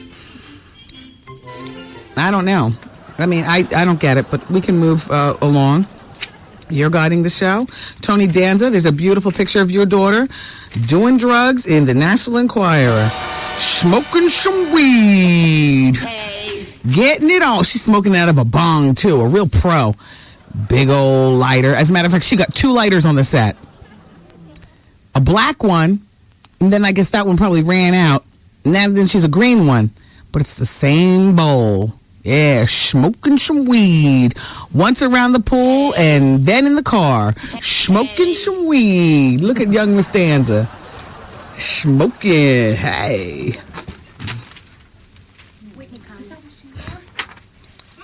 Line number 3 is Kamara from Queens, who's 37. Let's talk about Whitney. That's line number 3. Hey, Kamara. It's Tamar. Tamar. Oh, they butcher my name real bad. Yeah, she got you good. Sorry about that. No problem. How you doing? I'm doing well. That can't be Whitney. Oh, my goodness. Yeah. I feel so bad. That is awful. Yeah. I agree with the girl, I think, who sent in the fax or whatever. Why did they let her do that? I mean, doesn't she have anyone on her camp that's protecting her from this type of embarrassment? I don't know. I don't know. And we're digging. We're going to get a lengthier bit of that audio for you guys to hear tomorrow. But just that little bit. Did you hear that? Oh, yeah. I mean, it was hurtful because I'm a Whitney fan, and, you know, whatever happens, she's always just sound like an angel, and that was just awful. Many of us actually missed that performance because many people aren't interested in the Olympics. I know. I passed that whole thing. But now I wish that I actually saw it. You know, today on page 6, they have a picture of her. Oh, God. And, did you see it? Well, yes. Skeletal. She's in a fur coat. There's just... It's beyond talking. That's just... I mean, that's... What website did you go to, Taryn? People can download that picture if they don't want to... If they don't have a... Someone emailed this to me. Oh, never mind. Maybe AOL has it on that. I'll have to look because I just feel so bad because she's just great. And anyway, you know, I just hope they watch her a little better than that because that's just disgusting. Thanks, Tamar. Yeah, my daughter says hi, Wendy. Tell her hey. I will. Bye. Goodbye. Bob is on the phone. He's 47. He's in Queens. Line number 2. Okay. Hey, Bob. There you go. How are you? Hello, this Wendy Williams. Hey, Bob. It is me. What's up, Wendy? I met you at Atlantic City. How you doing? All right. I met you with Ronnie Keith Sweat, cameraman. Oh, didn't we have the best time? Yeah, we did. We really had a good time, and I enjoyed Bobby. I was dancing with Bobby. I just want to say, I hope Whitney get her life together, but I'm glad that people could see that now it's not Bobby, that it's Whitney. Well, yeah, I don't even want to point fingers because, I'm just saying, like, wow, just a blanket wow. It's beyond even having a lot of talk about. Yeah, I just wanted to, like play you guys that sound bite. Right, Maybe we'll try to get you more tomorrow, but, yeah. And I want you to also say to your husband, I met him, and he was wearing a bad coat. I'm looking for that coat that he had. Oh, he got that at Demetrio Furs. Demetrio Furs. Yeah, it's got the heads on it and everything. Peter would splatter him in a minute. Oh, okay. And tell him me and Ronnie Wright said hello. Keith Sweat, cameraman. You know him. Okay, yep, we do. Yeah, and Wendy? Yes? I really enjoy. I got pictures of your room and you're just a nice person. I wish you the best, baby. Thank you, Bob. All right, take care, Take care, bye-bye. Lisa's on line number 1. We're about to, we got like 10 more minutes. Oh, that's like a lifetime compared to usual. Hey, Lisa. Hey, Wendy. How are you? Good. How you doing? Good. Listen, I got 2 theories. Number 1 about Whitney Houston is that she does that on purpose because she knows she's going to sound a mess. No, she knows she's going to sound a mess, and everybody knows she's a mess. So might as well keep her name out there somehow. That's my theory. Okay. Number 2, my theory about the girl with the fax, or more of a comment is, if it bothers you that much, why would you think to send a fax to a black person and tell them that you have a problem hanging out with black people? No, I'm glad she sent it. No. I think what she wanted you to do was to pat her on the head and say, oh, I understand. I had a problem being in the room with white people, too. She wanted somebody to justify the way she felt. Yeah. And it's wrong. Well, it's wrong, but it is what it is. Well, I love your show, Wendy. Thank you, Lisa. Bye-bye. Bye-bye. I mean, we have open dialogue on the show. Everybody's not going to agree with each other, and that's that. Look, let's talk about something way more important than anything we've talked about this hour. Kevin Federline and Jessica Simpson. What? What? This just in about 6 hours ago, but, Did K-Fed hit on Jessica Simpson? My friend Jeanette Walls writes. Some claim that Britney's rapper wannabe hubby, Kevin Federline, made a beeline for the recently separated reality show star at an L.A. club named Privilege. She invited him to sit down, a club goer told Life and Style magazine. There was definitely some chemistry going on. Reps for the two insist that they're old friends. Meanwhile, Jessica is said to be disgusted with estranged husband Nick Lachey in his bid for spousal support. Here's the quote. He's doing this just when I was starting to move on with my life. It's cruel. Wah, wah, wah. That's it. Kevin Federline moving in on his next victim. I see. Let me hear that soundbite one more time. Don't play any dramatic effect though, just the soundbite.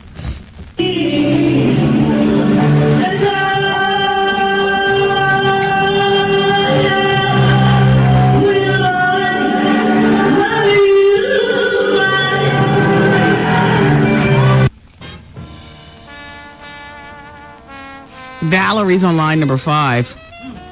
Valerie's 43. She's from New York, New York. Hey, Val. Valerie. Tommy is on line number 6. Tommy is 38 in New Jersey. Tommy. Hey there. Hey. How are you? Good. What's going on? Is this Wendy? Yeah. Hey, Wendy. What's going on? Hey, Tommy. Love your show, girl. Thank you. Hey, listen. I feel terrible for Whitney Houston. She's a wreck. She's a complete wreck. She brought on herself. I feel terrible because I've always liked her since I was young. Yeah. Number 2, I was listening to the radio. I have to tell you this. Actually, I'm listening for you. I was driving to work this morning, desperate for entertainment because I can't really listen to WB. I love you, but all right. Don't talk anymore. We can only take one delay it 30 seconds. I love you, and as an intelligent black man, it makes me very nervous. Hey, okay. I'm sorry, Wendy. But Star and Buckwild this morning said something very mean about you. So I hope you get the memo, what they said. How dare they? They were nasty and non-talented, as I was desperate for entertainment, though. Well, so first, let me say this. Unless they mention my name, it wasn't talking about me, because me and Star and Buckwild, don't get it twisted. Good. Me and Star, I don't know Buckwild, I don't know White Trash Helene, but she's my sister in the name of cancer. I don't know the gay boy, but I'm gay friendly, so how you doing, gay boy? I got you. But I will tell you this. Don't get it twisted when he talks about no talent on the radio and he's talking about women and so on. Listen, that man and I have drank many a drink and gotten many a housed together. Okay, well, good. As long as I know they weren't talking about my girl, I won't be suing. Absolutely not. I gotcha. Don't even put that out there because... I gotcha. Okay. I got you, Wendy. Okay. He's talking... There are plenty of other people, though, that I'm sure he's hating on, but it wasn't me. No. Well, Wendy, you the best, okay? I just wanted to let you know that. Thank you. All right, you have a great one. You too. Alrighty. Dr. Ian's in the hall. Right. Turn on the microphone and bring him in here. Here he is. Dr. Ian, you... What's up, Doc? Listen, you just sparked the people... It's cold in here. That's why I have my jacket on. Fur on. Hey, but look, you sparked the people poll question when I saw two gorgeous... Educationally, Harvard. How much better can you get than that? Beauty-wise, Takara is like the top of the pile. Takara is beautiful. Takara looks great. She lost all that weight on the show. What do you guys talk about over dinner? I owed her a celebratory dinner because she lost all that weight on my diet. And I said, when we get back to New York, I'm going to take you out to dinner. And it's been like 3 weeks. So it's not regular that you guys go out and have fun. Do I have a booger in my nose? Why did he go... No. Who did that? You did. You went... Okay. I have the sniffles. But no, Takara and I are good friends. I wish we could hang out more, but she's busy. She's flying around. I'm flying around. She just got the cover of King magazine. Yes. So we were going out celebrating. See, Takara on the show did not want to lose weight. Yes. And I kept saying, Takara, if you lose like 25 pounds, trust me, you're still going to have your curves. Yes. And so she lost it on the diet. So I was taking her out to celebrate, and then you had your little shindig with the champagne. And then you guys came there. And then we came by to give you a little shout-out. I'm so glad you came by. I know that you didn't come specifically for this. You have bigger business in the other room. Don't say bigger business, other business. Other business. This is big. Okay. Wendy Williams' experience is big. You know that. You know what, though? It's just my feeling that there's too much temptation. The lovely Mrs. Smith, Dr. What is she? She hyphenates. Dr. Lito Smith. Dr. Lito Smith is in Chicago, where she's a doctor and an attorney, and she flies back and forth between Chicago and New York. You're a DR period. You've got your Harvard degree. Your 18-year-old looks. Your long bankroll will take you where you need, and a boyish innocence about you that says, he can check up on it, and before you know it. And Dr. Lito Smith got me in check. Okay, whoa! Full check. I will admit that. I'm not one of those overly macho guys. Right. My woman got me in check. I'm happy to be in check. Yes. So, no. I'm not tempted. I love Takara. I'm trying to hook Takara up. With who? Can I say? Tavis? No. This guy named LaCharles Bentley, who plays center on New Orleans Saints. Professional football player. Because Takara likes, she said in her interview, she likes big, husky brothers. You look at me, I'm not a big, husky brother. Yeah, but you've got the scholar thing, like that whole scholar thing. I love it. I love a smart man. I just thought that Takara would. I thought that maybe there's a part of Takara that is very much like a little girl to me. Yes. And I feel that the fast life of the rappers and the ball players will eat her alive. Don't sleep on Takara because Takara can handle. She can handle. But I see what you're saying. But I'm trying to hook up with someone who would not. Take advantage of her. You know? I mean, not all ball players. Yeah. Shout out to Michael Strahan from the New York Giants, my man. Yes. Not all ball players are, out there doing. Did I ever suggest that you and Michael Strahan were in a homosexual relationship? Somebody asked me. They were like, Wendy, well, then you need to start remembering better because you did. I did. You did. That's all right. See how cool I am? Is this before I met you? After you met me. I'm cool though, Wendy. Are you serious? I'm serious. But Wendy, understand something. See, you do Does you my and I breath do stink? me. No. I hate onions. Let me just say, first of all, I don't know Strahan, but there's nothing gay about you. Nothing. God, I'm stupid. No. It's just... I don't know him. I'm sorry, but it perked up the phone lines. That's good. I'm good with it. People were calling you saying Wendy said you're a homo and Michael Strahan's your lover, which is fun. It was really funny because it's like Michael Strahan. I bet it is, honey. No, just playing. Wow. Anyway, that's okay. And believe it or not, a long time ago. Yes. That's the second time you did this. What did I say? We were at the Savoy party, the opening party, like a year anniversary. The Savoy magazine. And I kissed my cousin, Darius Brown, tall brother, good-looking guy. My family, the men kiss each other when they see each other.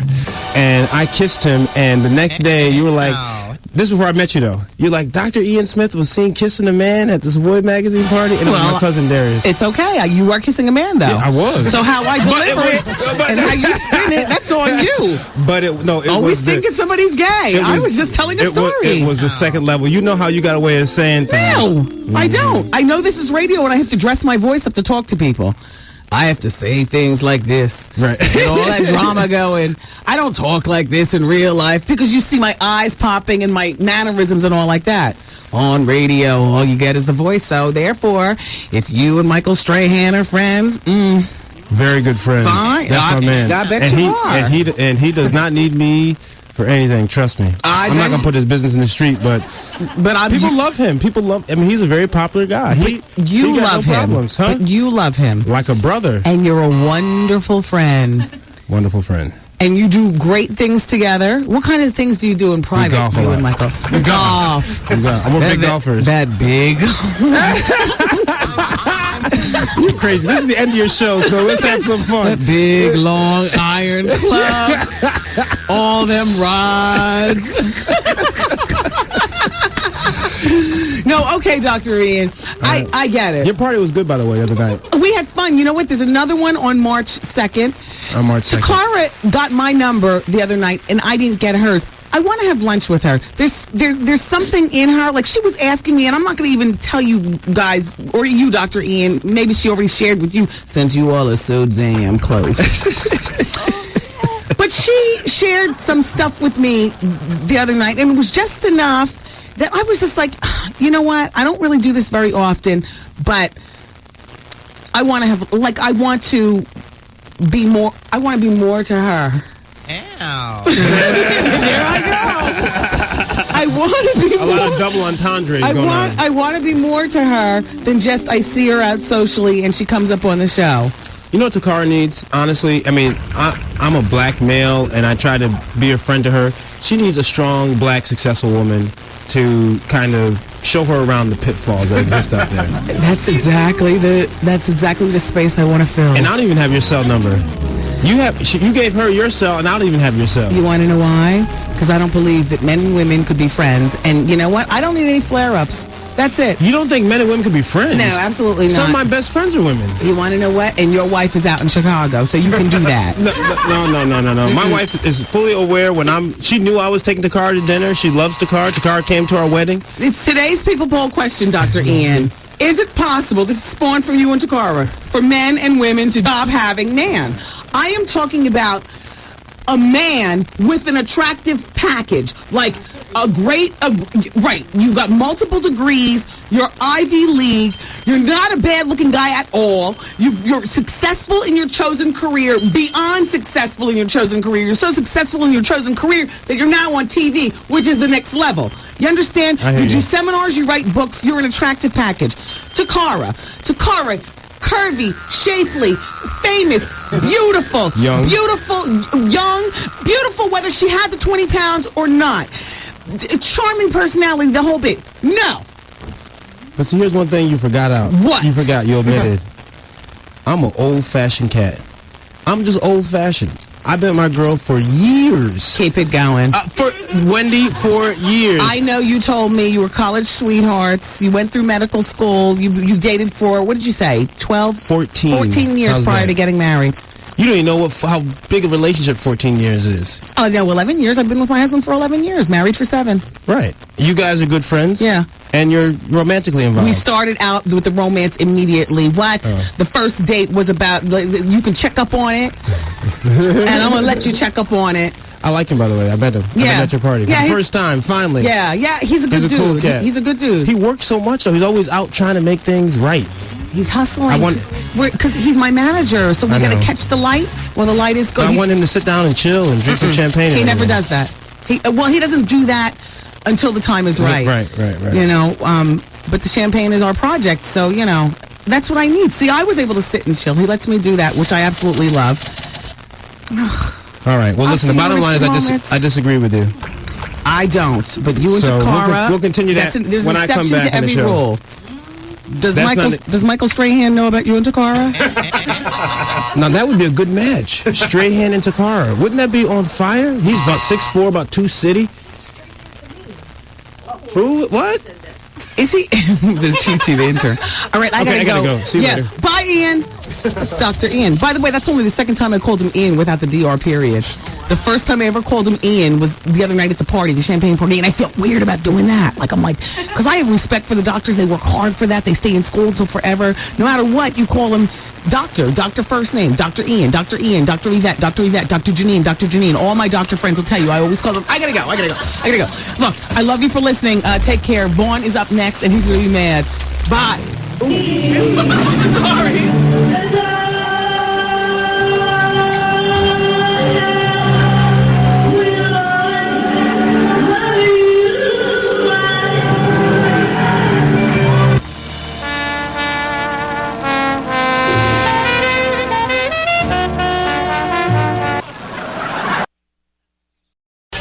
Since you've been listening this far, we're going to throw in a little bonus hour. You ready? How long is this bonus hour gonna last? I'm getting addicted. No, let me tell you, I love this extra hour. Everything is organic here on this hour. Yeah, baby. Hey, yo, check this out. It's Wendy, man. Here it is. It's the bonus hour on the Wendy Williams Experience. 107.5 WBLS, New York. I thought that was an extended break, though. I could have sworn it was, but I guess not. Hey, everybody. Welcome to the bonus hour of the Wendy Williams Experience. I'm glad to be here. It's 3 minutes after the hour. And this hour of the show is sponsored by Visa/Hot Feet. Take that any way you want. Woo! What St. Ives product am I talking about? Huh? Okay. I'm talking about the 24-hour moisture because I love that. You put it on in the morning and you don't ash up all day, which is great. You know, you're always taking your lotion out. Forget about it. St. Ives 24-hour moisture. And it's affordable. It's, you know, the St. Ives products. They're everywhere. You probably already use them at your house. I know I do. I use it all. But the 24-hour moisture is particularly good this time of year. And it's great. It absorbs nicely into your skin. It's not greasy.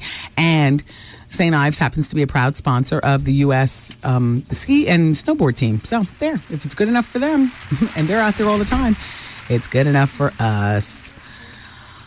So apparently, and I'm sure you've heard about this by now, there was a secret audio recording revealing Busta Rhymes being verbally abused by the suspected killer of Israel Ramirez. This recording was done shortly before the fatal shooting outside the New York City studio. My question is, who's recording conversation like that? Like, wow. I mean, it makes you say, I'm not saying anything to anybody. You know, empty your pockets. And even then, they can have a clip-on mic, you know, hidden someplace. But according to the New York Daily News, they're claiming that it has a transcript of 53 minutes worth of recording, which charts the argument leading up to the murder of Israel, who was 29, the father of 3. They were in Brooklyn. Busta was doing his video, as we know, for the song Touch It, which to me has a whole nother, like when I hear it now, I'm just like, you know what I mean? Yesterday I was telling you guys that there's an organization in Brooklyn that's calling for a boycott of Busta's new CD. The recording, this audio recording, appears to confirm rumors that G-Unit member Tony Yayo was a central figure in the dispute. Now, he's on parole still, isn't he? Wouldn't he still, or probation? Yes. Mm-hmm. So that would be an automatic go back to jail if he's mixed up with this. Busta has been criticized by the police, by many of you, and by the family of Israel for not coming forward. And the district attorney in Brooklyn says, here's his quote, "I hope the person who has this tape or video would cooperate with the authorities, especially if it provides evidence in the case." The tape recording features Busta acting as peacemaker, but authorities, especially authorities, say that whoever was arguing first time Busta, that shouldn't have hurt your feelings. I mean, he's been around for a long time. Although the shooting isn't heard on the tape because it was outside the studio, the mayhem and the screaming and the calling emergency services was all caught on this tape. The UPN 9 News said last night, I believe that's where I heard it, that the tape is not going to be given over to authorities because it's being sold for $50,000 to the highest bidder. So it's kind of like, if you want it, cops, buy it. Is that where we're going? Girl, I just got an office job with my own fax machine. They should have never let me in the game. The first thing I thought about was faxing you. I love your show. Keep up the good work. P.S. I think you need to do a show on women realizing their value and beauty because guys are taking advantage of them. It's bad. I don't see a name on this one, but thank you so much.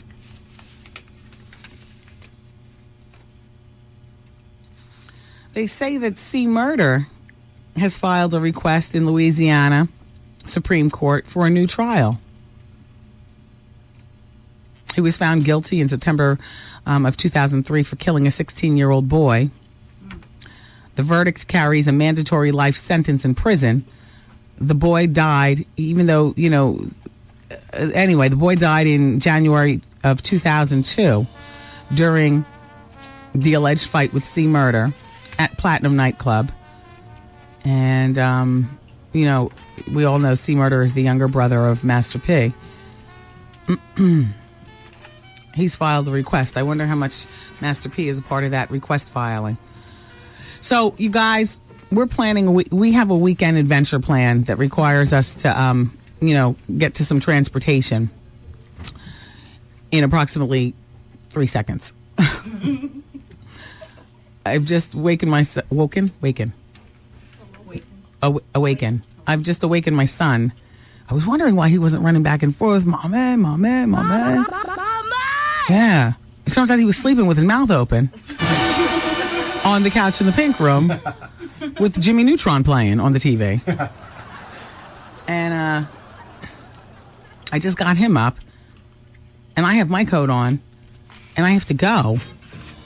But before I do, I just wanted to let you know that this Whitney Houston thing. So what we found out, my producer Taryn, you called up NBC? Mm-hmm.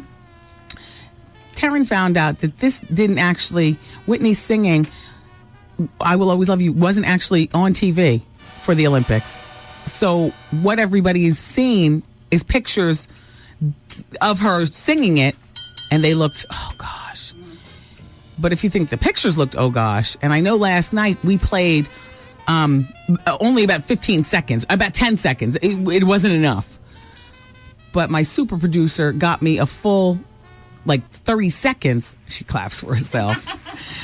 She hustled and got me a full 30 seconds for you to actually hear. Play that.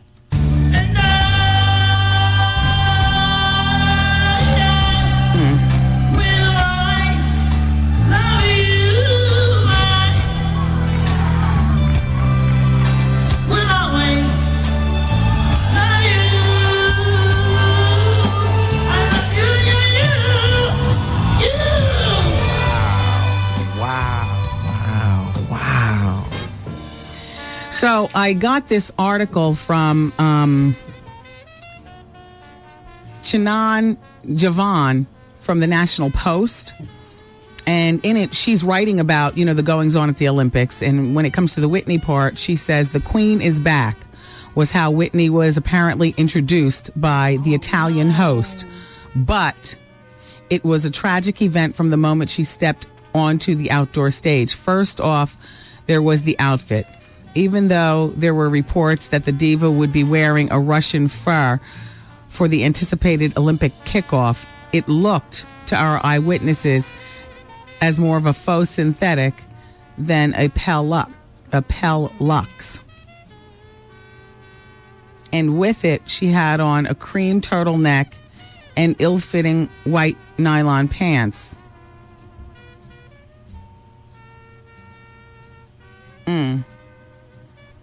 The rest of this is cut off, so I can't tell you what the rest of the article says, but that pretty much says it. So this is what we're going to do for the remainder of the bonus hour. First of all, we talked a bit about Whitney Houston. I think we have. Do we have regular telephone callers too, or just my friend Lisa that called? We don't know. I don't even remember. It was the first break of the show. I always figure the bonus hour people aren't here at 2:00. So therefore, this is new to you. So I brought you fresh material, and it's from today. Or is that okay? And earlier today, during the Hour of Truth, Roy Simmons was on, and he's the second gay NFL player to come out of the closet. He's living with HIV. He has a book out called Out of Bounds. He wasn't able to promote it the way he wanted to because James Fry saw to it that with his Wankster book. So Oprah canceled Roy. Larry King canceled Roy. Everybody canceled Roy. Roy ended up having to slum it and only come here. And, a few other places. Well, it's not slumming, but compared to going on Oprah and selling your book where he could have been on the Times bestsellers list, now he's, just puddling along. But I guess anything is better than nothing. But it was really unfortunate. So Roy came in, and I think you would love to. Oh, gosh. And he's a Q. And he revealed that on the air. And then one of his Q brothers called him up and told him, take my frat name out your mouth. You can do what you want, but you take our name out your mouth. And Roy was like, well, I pledged. And then me, I'm like the DJ in the Warriors, egging it on. I'm like, Roy got a brand. Roy, you branded? He said, yup, on my arm. I said, now see you doing. Anyway, so we're going to play the Roy Simmons interview during this bonus hour, and we'll press the button on the very first break of the show, which isn't necessarily special. It's just that I figure it's a break that most of you guys don't hear. And on that note, I love you for listening. Please keep it here. I wouldn't leave you with anything that wasn't entertaining. And have a wonderful weekend. And don't forget to check out the best of Steve Harvey tomorrow morning from 6 to 8 a.m. And then the best of Wendy Williams from 8 to 10 a.m. And Vaughn comes up next with The Quiet Storm at 7. You all have a safe weekend. And all right, push the button on the first break, Hollywood. Hello? I really thought that Lisa? Lisa? Yes. Oh, this is my girlfriend, Lisa Carnegie. She's going to Puerto Rico with us, too. You hear me talk about her. I called Lisa last night, as I often do, riding home from the show, to discuss the day's events. She listens online when she can in Virginia. Go ahead, Lisa. She never heard it until today. I told her, I said, tune into the show. I'll play it for you. Lisa? Oh, my gosh. Like, I thought you were exaggerating when you first told me. No. I was just like, there's no way that... I told Lisa last night going home that on a scale of 1 to 10, this was an absolute 0. 0. And I was just like, oh, that's just Wendy being drama over the top. There's just no way. That is... I wanted to cry. Exactly. I wanted to cry. Okay. Like, you couldn't even have made American Idol with that. Oh, my gosh. Okay. Anyway, any big plans for the weekend? Oh, yeah. Well, I definitely have to go check out Medea. Hello. Oh, wow. Yes.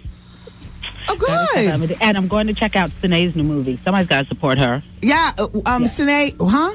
Yeah. Sanaya. Whatever. Sanaya. What's in the name? I'm going to see the movie. Hey, remember at Dons and Divas, Lisa, that Heather Hunter was there? Yes. Okay, so my friend... short. What? She is short. She's very small, but very, very aggressive, right? Yeah. Like, you could totally picture her with strap on. Absolutely. Exactly. So my friend Myra Panache is a gossip. So she sent me this. It says, Myra received a call from former adult star Heather Hunter yesterday. Heather was very angry. Her anger was directed at R&B singer Avant. Now, do you know Avant? Yes, absolutely. Okay, good. King Magazine had set up Heather with Avant on a blind date, which they documented in a recent issue, which included photographs. They went out for dinner and played billiards. After the date, the magazine asked Heather how she liked Avant and would she go out on a date with him again. She replied, I liked his vibe and I would go out with him again.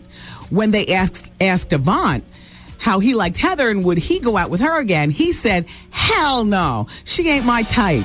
I like a woman curvy and she's too thin for my taste. I don't believe it. I don't believe it. I don't believe it. I don't even believe he said that. Listen, no, listen, get out of here. Listen to the rest. Needless to say, Heather felt dissed because during the date she claimed Avant was all up in her grill and her fans on MySpace.com are outraged. Heather called Avant after reading the remarks. He denied making the comments. There you go. Yeah, no. And she felt dissed by that? And then, hold on, the last sentence is, she plans to contact Wendy Williams next week to drop a potential bomb on Avant. Huh. Now, I don't know what the bomb is. Huh. But...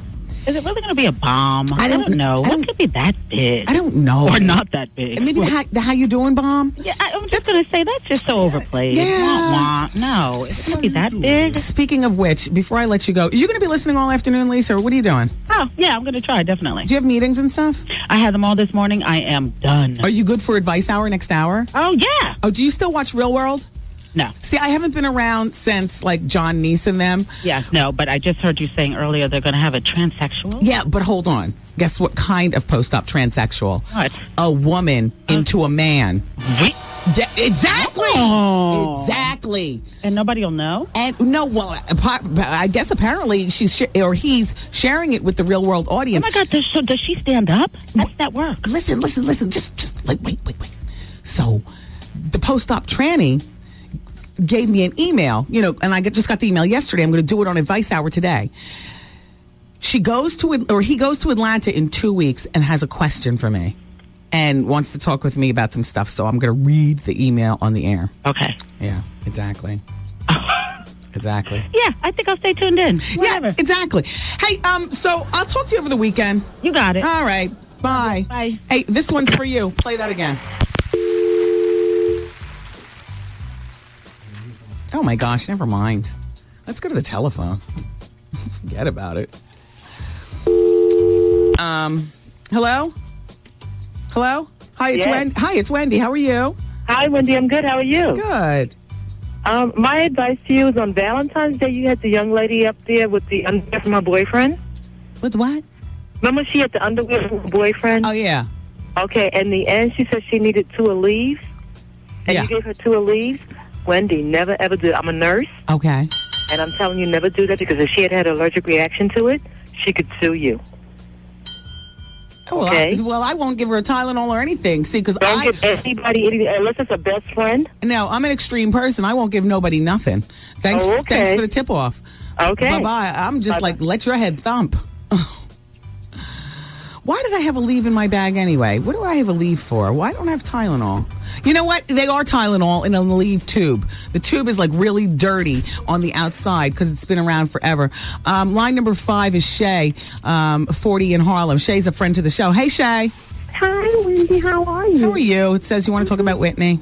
Yeah, my girlfriend happened to catch the episode, her opening on the Olympics. Yeah. And she said that her wig was terrible. It looked like she brought her wig from 3rd Avenue. Yeah. And the bag, she said that she was awful.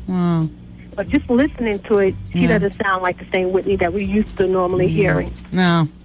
It's just a sad, sad day, right? Yeah. Thanks, Shay, for checking in. Okay. You have a wonderful weekend. You too. Nicole's on line number 6, and she's in Brooklyn. Hey, Nicole. Yes. How are you? It's Wendy. Hi, Wendy. Hey. Oh my gosh. So nice to speak to you. Thank you, You're Nicole. a friend of my head. Thank you, Nicole. I listen to you all the time. Thanks, Nicole. I just wanted to say that Whitney sounded completely awful, and like your friend said, I completely agree that it wouldn't even make it through American Idol. Yeah. And it's a shame that she used to be so great. Yeah. And yeah. everybody used to just look up to her. Yeah. And it's just crazy. Yeah. but I really wanted some advice. I'll try and call back in advice hour. Terrific. Thanks, Nicole. Okay, Bye-bye. All right, and one more on line number 7, because that's Margot, and she wants to talk about Whitney. Then we have to go into the break, and we're going to change topics and whatnot. You guys can call about whatever you want. Hell, hello. Hi, Margot. Hey, Wendy. How you doing? It's Wendy. Good. Nice to have you here. Let me tell you something. I need to find out. Whitney, did she hit rock bottom here, or did she hit rock bottom when she was on that Michael Jackson special? Your name is Margot? Marco, M-A-R-C-O. Oh, Marco. Okay. What is she doing? I'm really trying to figure her out. I'm not here to pick and pull at this point. You know what I mean? It's absolutely beyond that. Right. Yeah. All right, Wendy. Nice to talk to you. Thanks, Marco. All right. Bye-bye. Okay, so you guys, we're going to go into the break. We got a lot to get through today. I got a lot of your faxes and emails where you're just commenting regarding whatever. We'll talk about Beyonce and, Tamala Jones and Carney Wilson, the teen in Oregon who was shot 4 times at school. Yes, keep it here. It's the place to be. It's the Wendy Williams Experience. Thanks.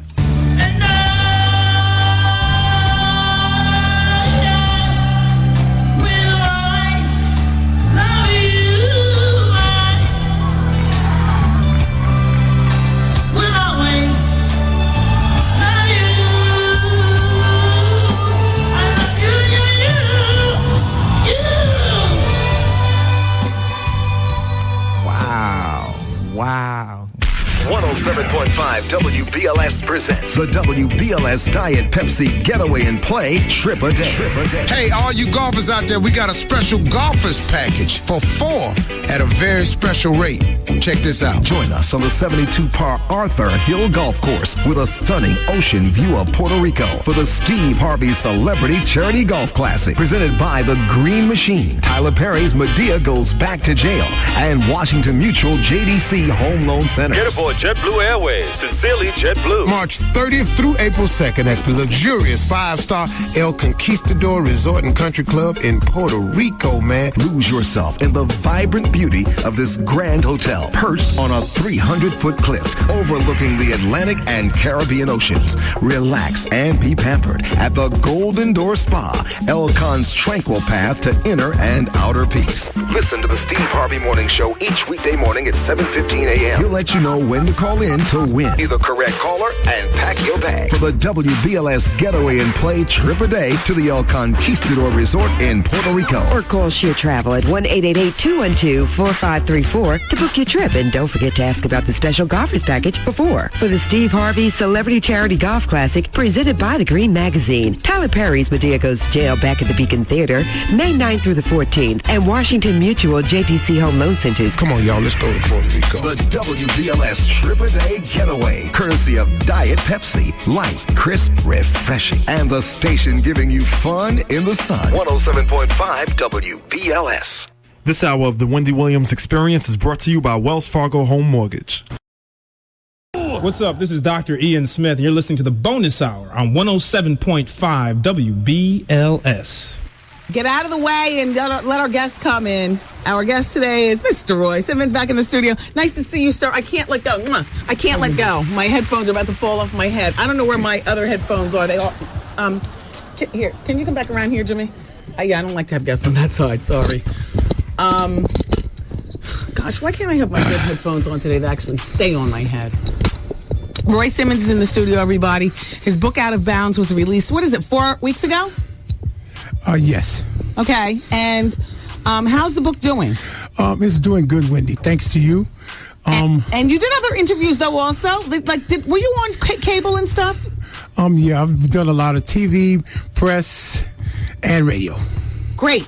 So, do you know approximately where, did it ever land on the Rocky Mountain bestsellers list or anything like that? Any of those bestsellers lists? Not to my knowledge thus far, but I will be looking into that. Your publishers are happy? Yes. Good. So Roy's book, everybody, is his journey as he tells it. And, the unfortunate part is that Roy was shut down from being on Oprah and doing a lot of the major press because that was the same week that James Fry was blown up. Correct. His spot. And so I understand, like today I learned that James Fry has lost his publisher. They've dropped him, and, there's a lot of fallout from that. And unfortunately, you're one of the fallouts because you have a wild story. Thank you. Roy was an NFL player. He played for the championship Washington Redskins. Prior to that, he played for the New York Giants. Correct. This man got a Super Bowl ring, and it's been my understanding that once you play in a Super Bowl game, you're supposed to have entree into all Super Bowl events. But you went out to the Super Bowl this year in Detroit, and what did you find, Roy? Well, I was basically disappointed. I went there actually, with a message, and I was basically unable to deliver the message, to the players and press and the world. What was your message? Well, actually, by my book? Yeah, basically the book was out. Yeah. Safe sex. Yeah. We definitely need to do that. The players, it's a lot of guys that are loose out there. Yeah. Practice safe sex and basically save lives and, and talk about rape issues. Rape? Yes. Oh, right, because you were raped when you were younger. Correct. Yeah. Well, is that a texturizer in your hair, by the way? It's beautiful. My hair is beautiful. Thank you very much. Is it a texturizer? Yes. What's that? It's a light. It's curl. Matter of fact, I just put it in last evening. What is that? Supercharged by Paul Mitchell? Is it like a mild perm? What it's is that? Yeah, it's very mild. What brand is it's that? It's very mild. I think is it Luster's? Okay. Luster's S curl, but it has a conditioner. And you did it yourself in the hotel room? I did it. Ciao. Thank you, Wendy. Fierce. Really? You like my hair? Yes. Thank you. So I love yours too, Wendy. Well, thank you. I really, really do. It clips in and out. Wait, look, I'll take a clip out for you. Wait. Oh, I can't. Oh my gosh. You're beautiful. I got so many of them. Beautiful. This is so tacky. Look, it's like see this? Oh gosh. Wrong. Oh, damn. Besides, Wendy, I want to thank you so much. Thank you. I'm so much endeavored to you. I really appreciate Thank you. what you've done for the world. Roy. Not only me, the world. Listen, it's not a thing. Are you suing the NFL? Like, how far do we take this? Well, Wendy, I know you really like it real. I only can discuss certain aspects of the situation itself. Mm-hmm. Miss Allred, well, that means something's going on. Everybody. Pick up with Miss Allred. Okay, so in his book, Roy speaks about initially being in the NFL, knowing that you were homosexual all along, correct, seeing all the sweaty men's in the locker room, coming to terms with it, which you came to terms with it quite nicely. You knew who you were. Yes. And all the parties, all the drugs. The drugs. You talked about your rape at a young age. Yes. You talked about when you found out that you had HIV. Correct. It's really something else. I mean, the book is not going anyplace. It's called Out of Bounds by Roy Simmons, and we would love to take telephone calls. Now, has she been? Oh gosh, she's still. All right. I think she put somebody on hold. 866-GET-WENDY. It's 866-GET-WENDY. Call if you've read the book or if you have a question for Roy. We would love to hear from you. And we can go to the telephone blindly right now. I think Shanique was in the other room doing something. I have no idea. Hello? Hi, it's Wendy. Hello? Oh. Hello, hi, it's Wendy. Hello. And you're on the phone with Roy as well. Girl. Hi, how are you? I am so excited. I commend you. And I just think you're the bomb. You know what I'm saying? I picked up the book for my husband, and for me, I bought 2 copies. I think it's really a good book. But you know what? What you're saying is true, because you know that show, Playmakers? When they had that show on the air, as soon as they started talking about the gay stuff, they took that off the air, honey. Wow. They don't want that exposed. Wow. All these big, strong men we have, Yeah. Yes. And Roy says that he believes that maybe 10% of the NFL is homosexual. I believe it's higher than that. I believe it's higher than that, too. Do you? It's just too, it's nothing I don't know where it's, I don't know. Yeah.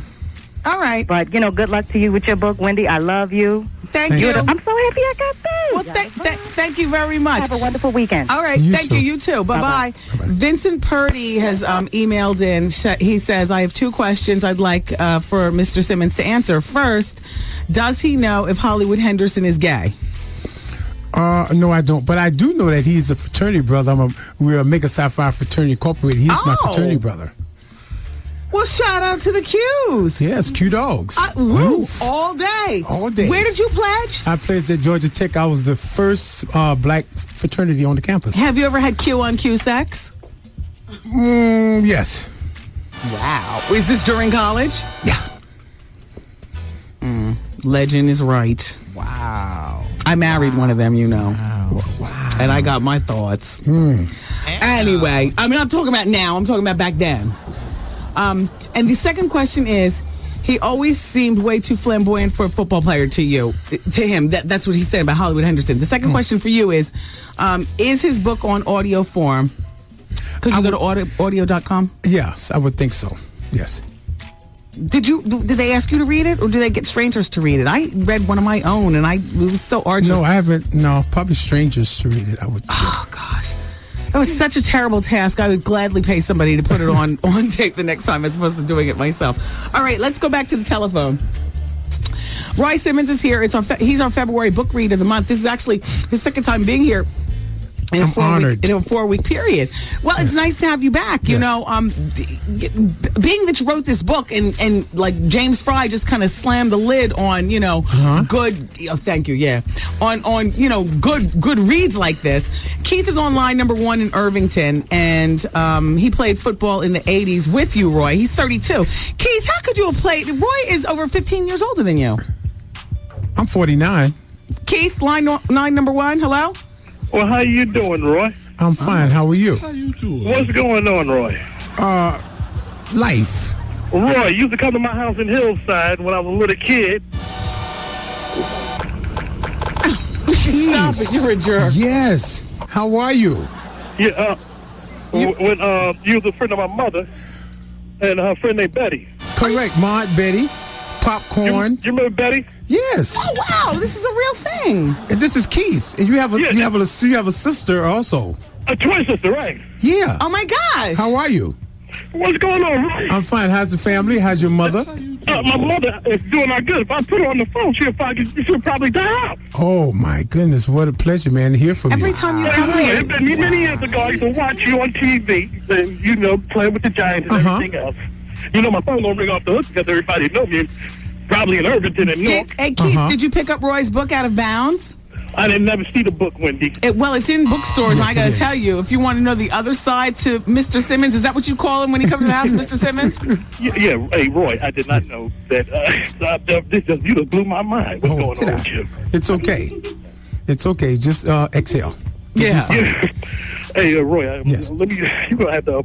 If you want to be updated, read the book. I'm telling you, the book is good. The book goes through the whole. It's a real roller coaster ride. Like wow. My phone is ringing off the hook. I guess people are listening. My phone is ringing off the hook. Okay, Keith. So go get your phone. Hey, Roy. Yes, Keith.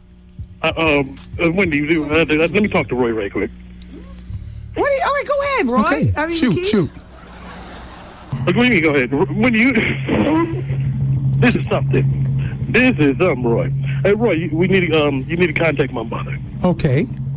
You need to contact my mother. Very good. Yeah.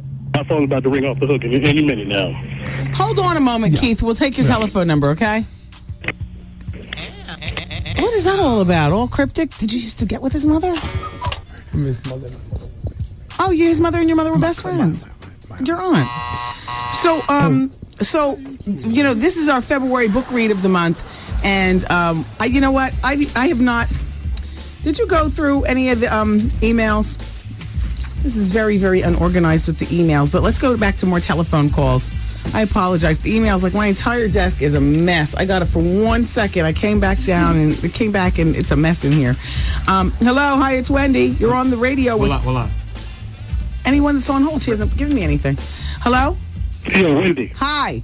Oh, wait. Yes, is that Keith? Yes, not the same Keith. guy. Okay. It's okay. All right. Hello. Hi, it's Wendy. And Roy's here, too. Hey, Wendy. How are you? Good. Did you read the book? How are you? Okay. I am up to chapter 4. Mm-hmm. And I did have a couple of questions for Roy. Go ahead. Sure. Were they fictitious names that you used along the way? Yes, there was. Okay. All right. Now, the homosexual activity, is that, like, really prevalent, like, amongst our youth? I mean, that was, like, back in the 60s when that was going on with you? Well, you saying is it prevalent among the youth? The youth, I think, every mother or father, would know their child. I mean, kids play to, a certain point to a certain extent. Right. Mm-hmm. So, it's something that's possibly presented and then not. It's according to the whole formulation of the child's growth and the attention that one gets. Homosexuality wasn't just invented. Well, I know that, Wendy, but I'm just saying, Roy, do you think that your homosexuality, I think we asked you this the last time, was because you were born that way, because the molester turned you that way, or a combination of both, or neither?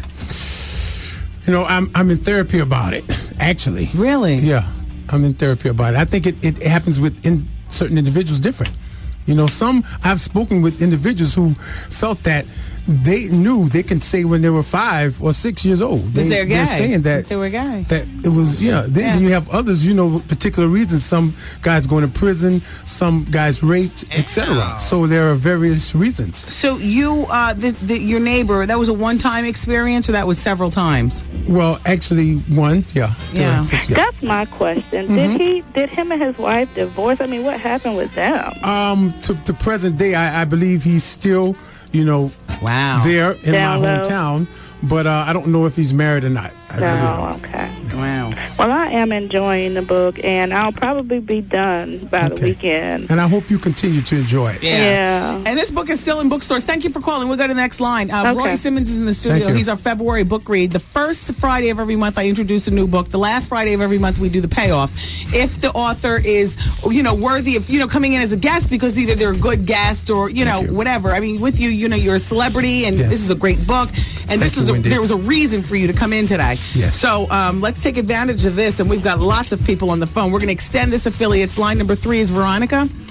Hi, Veronica. She's calling from Virginia. Go ahead, Veronica. Hello? How you doing?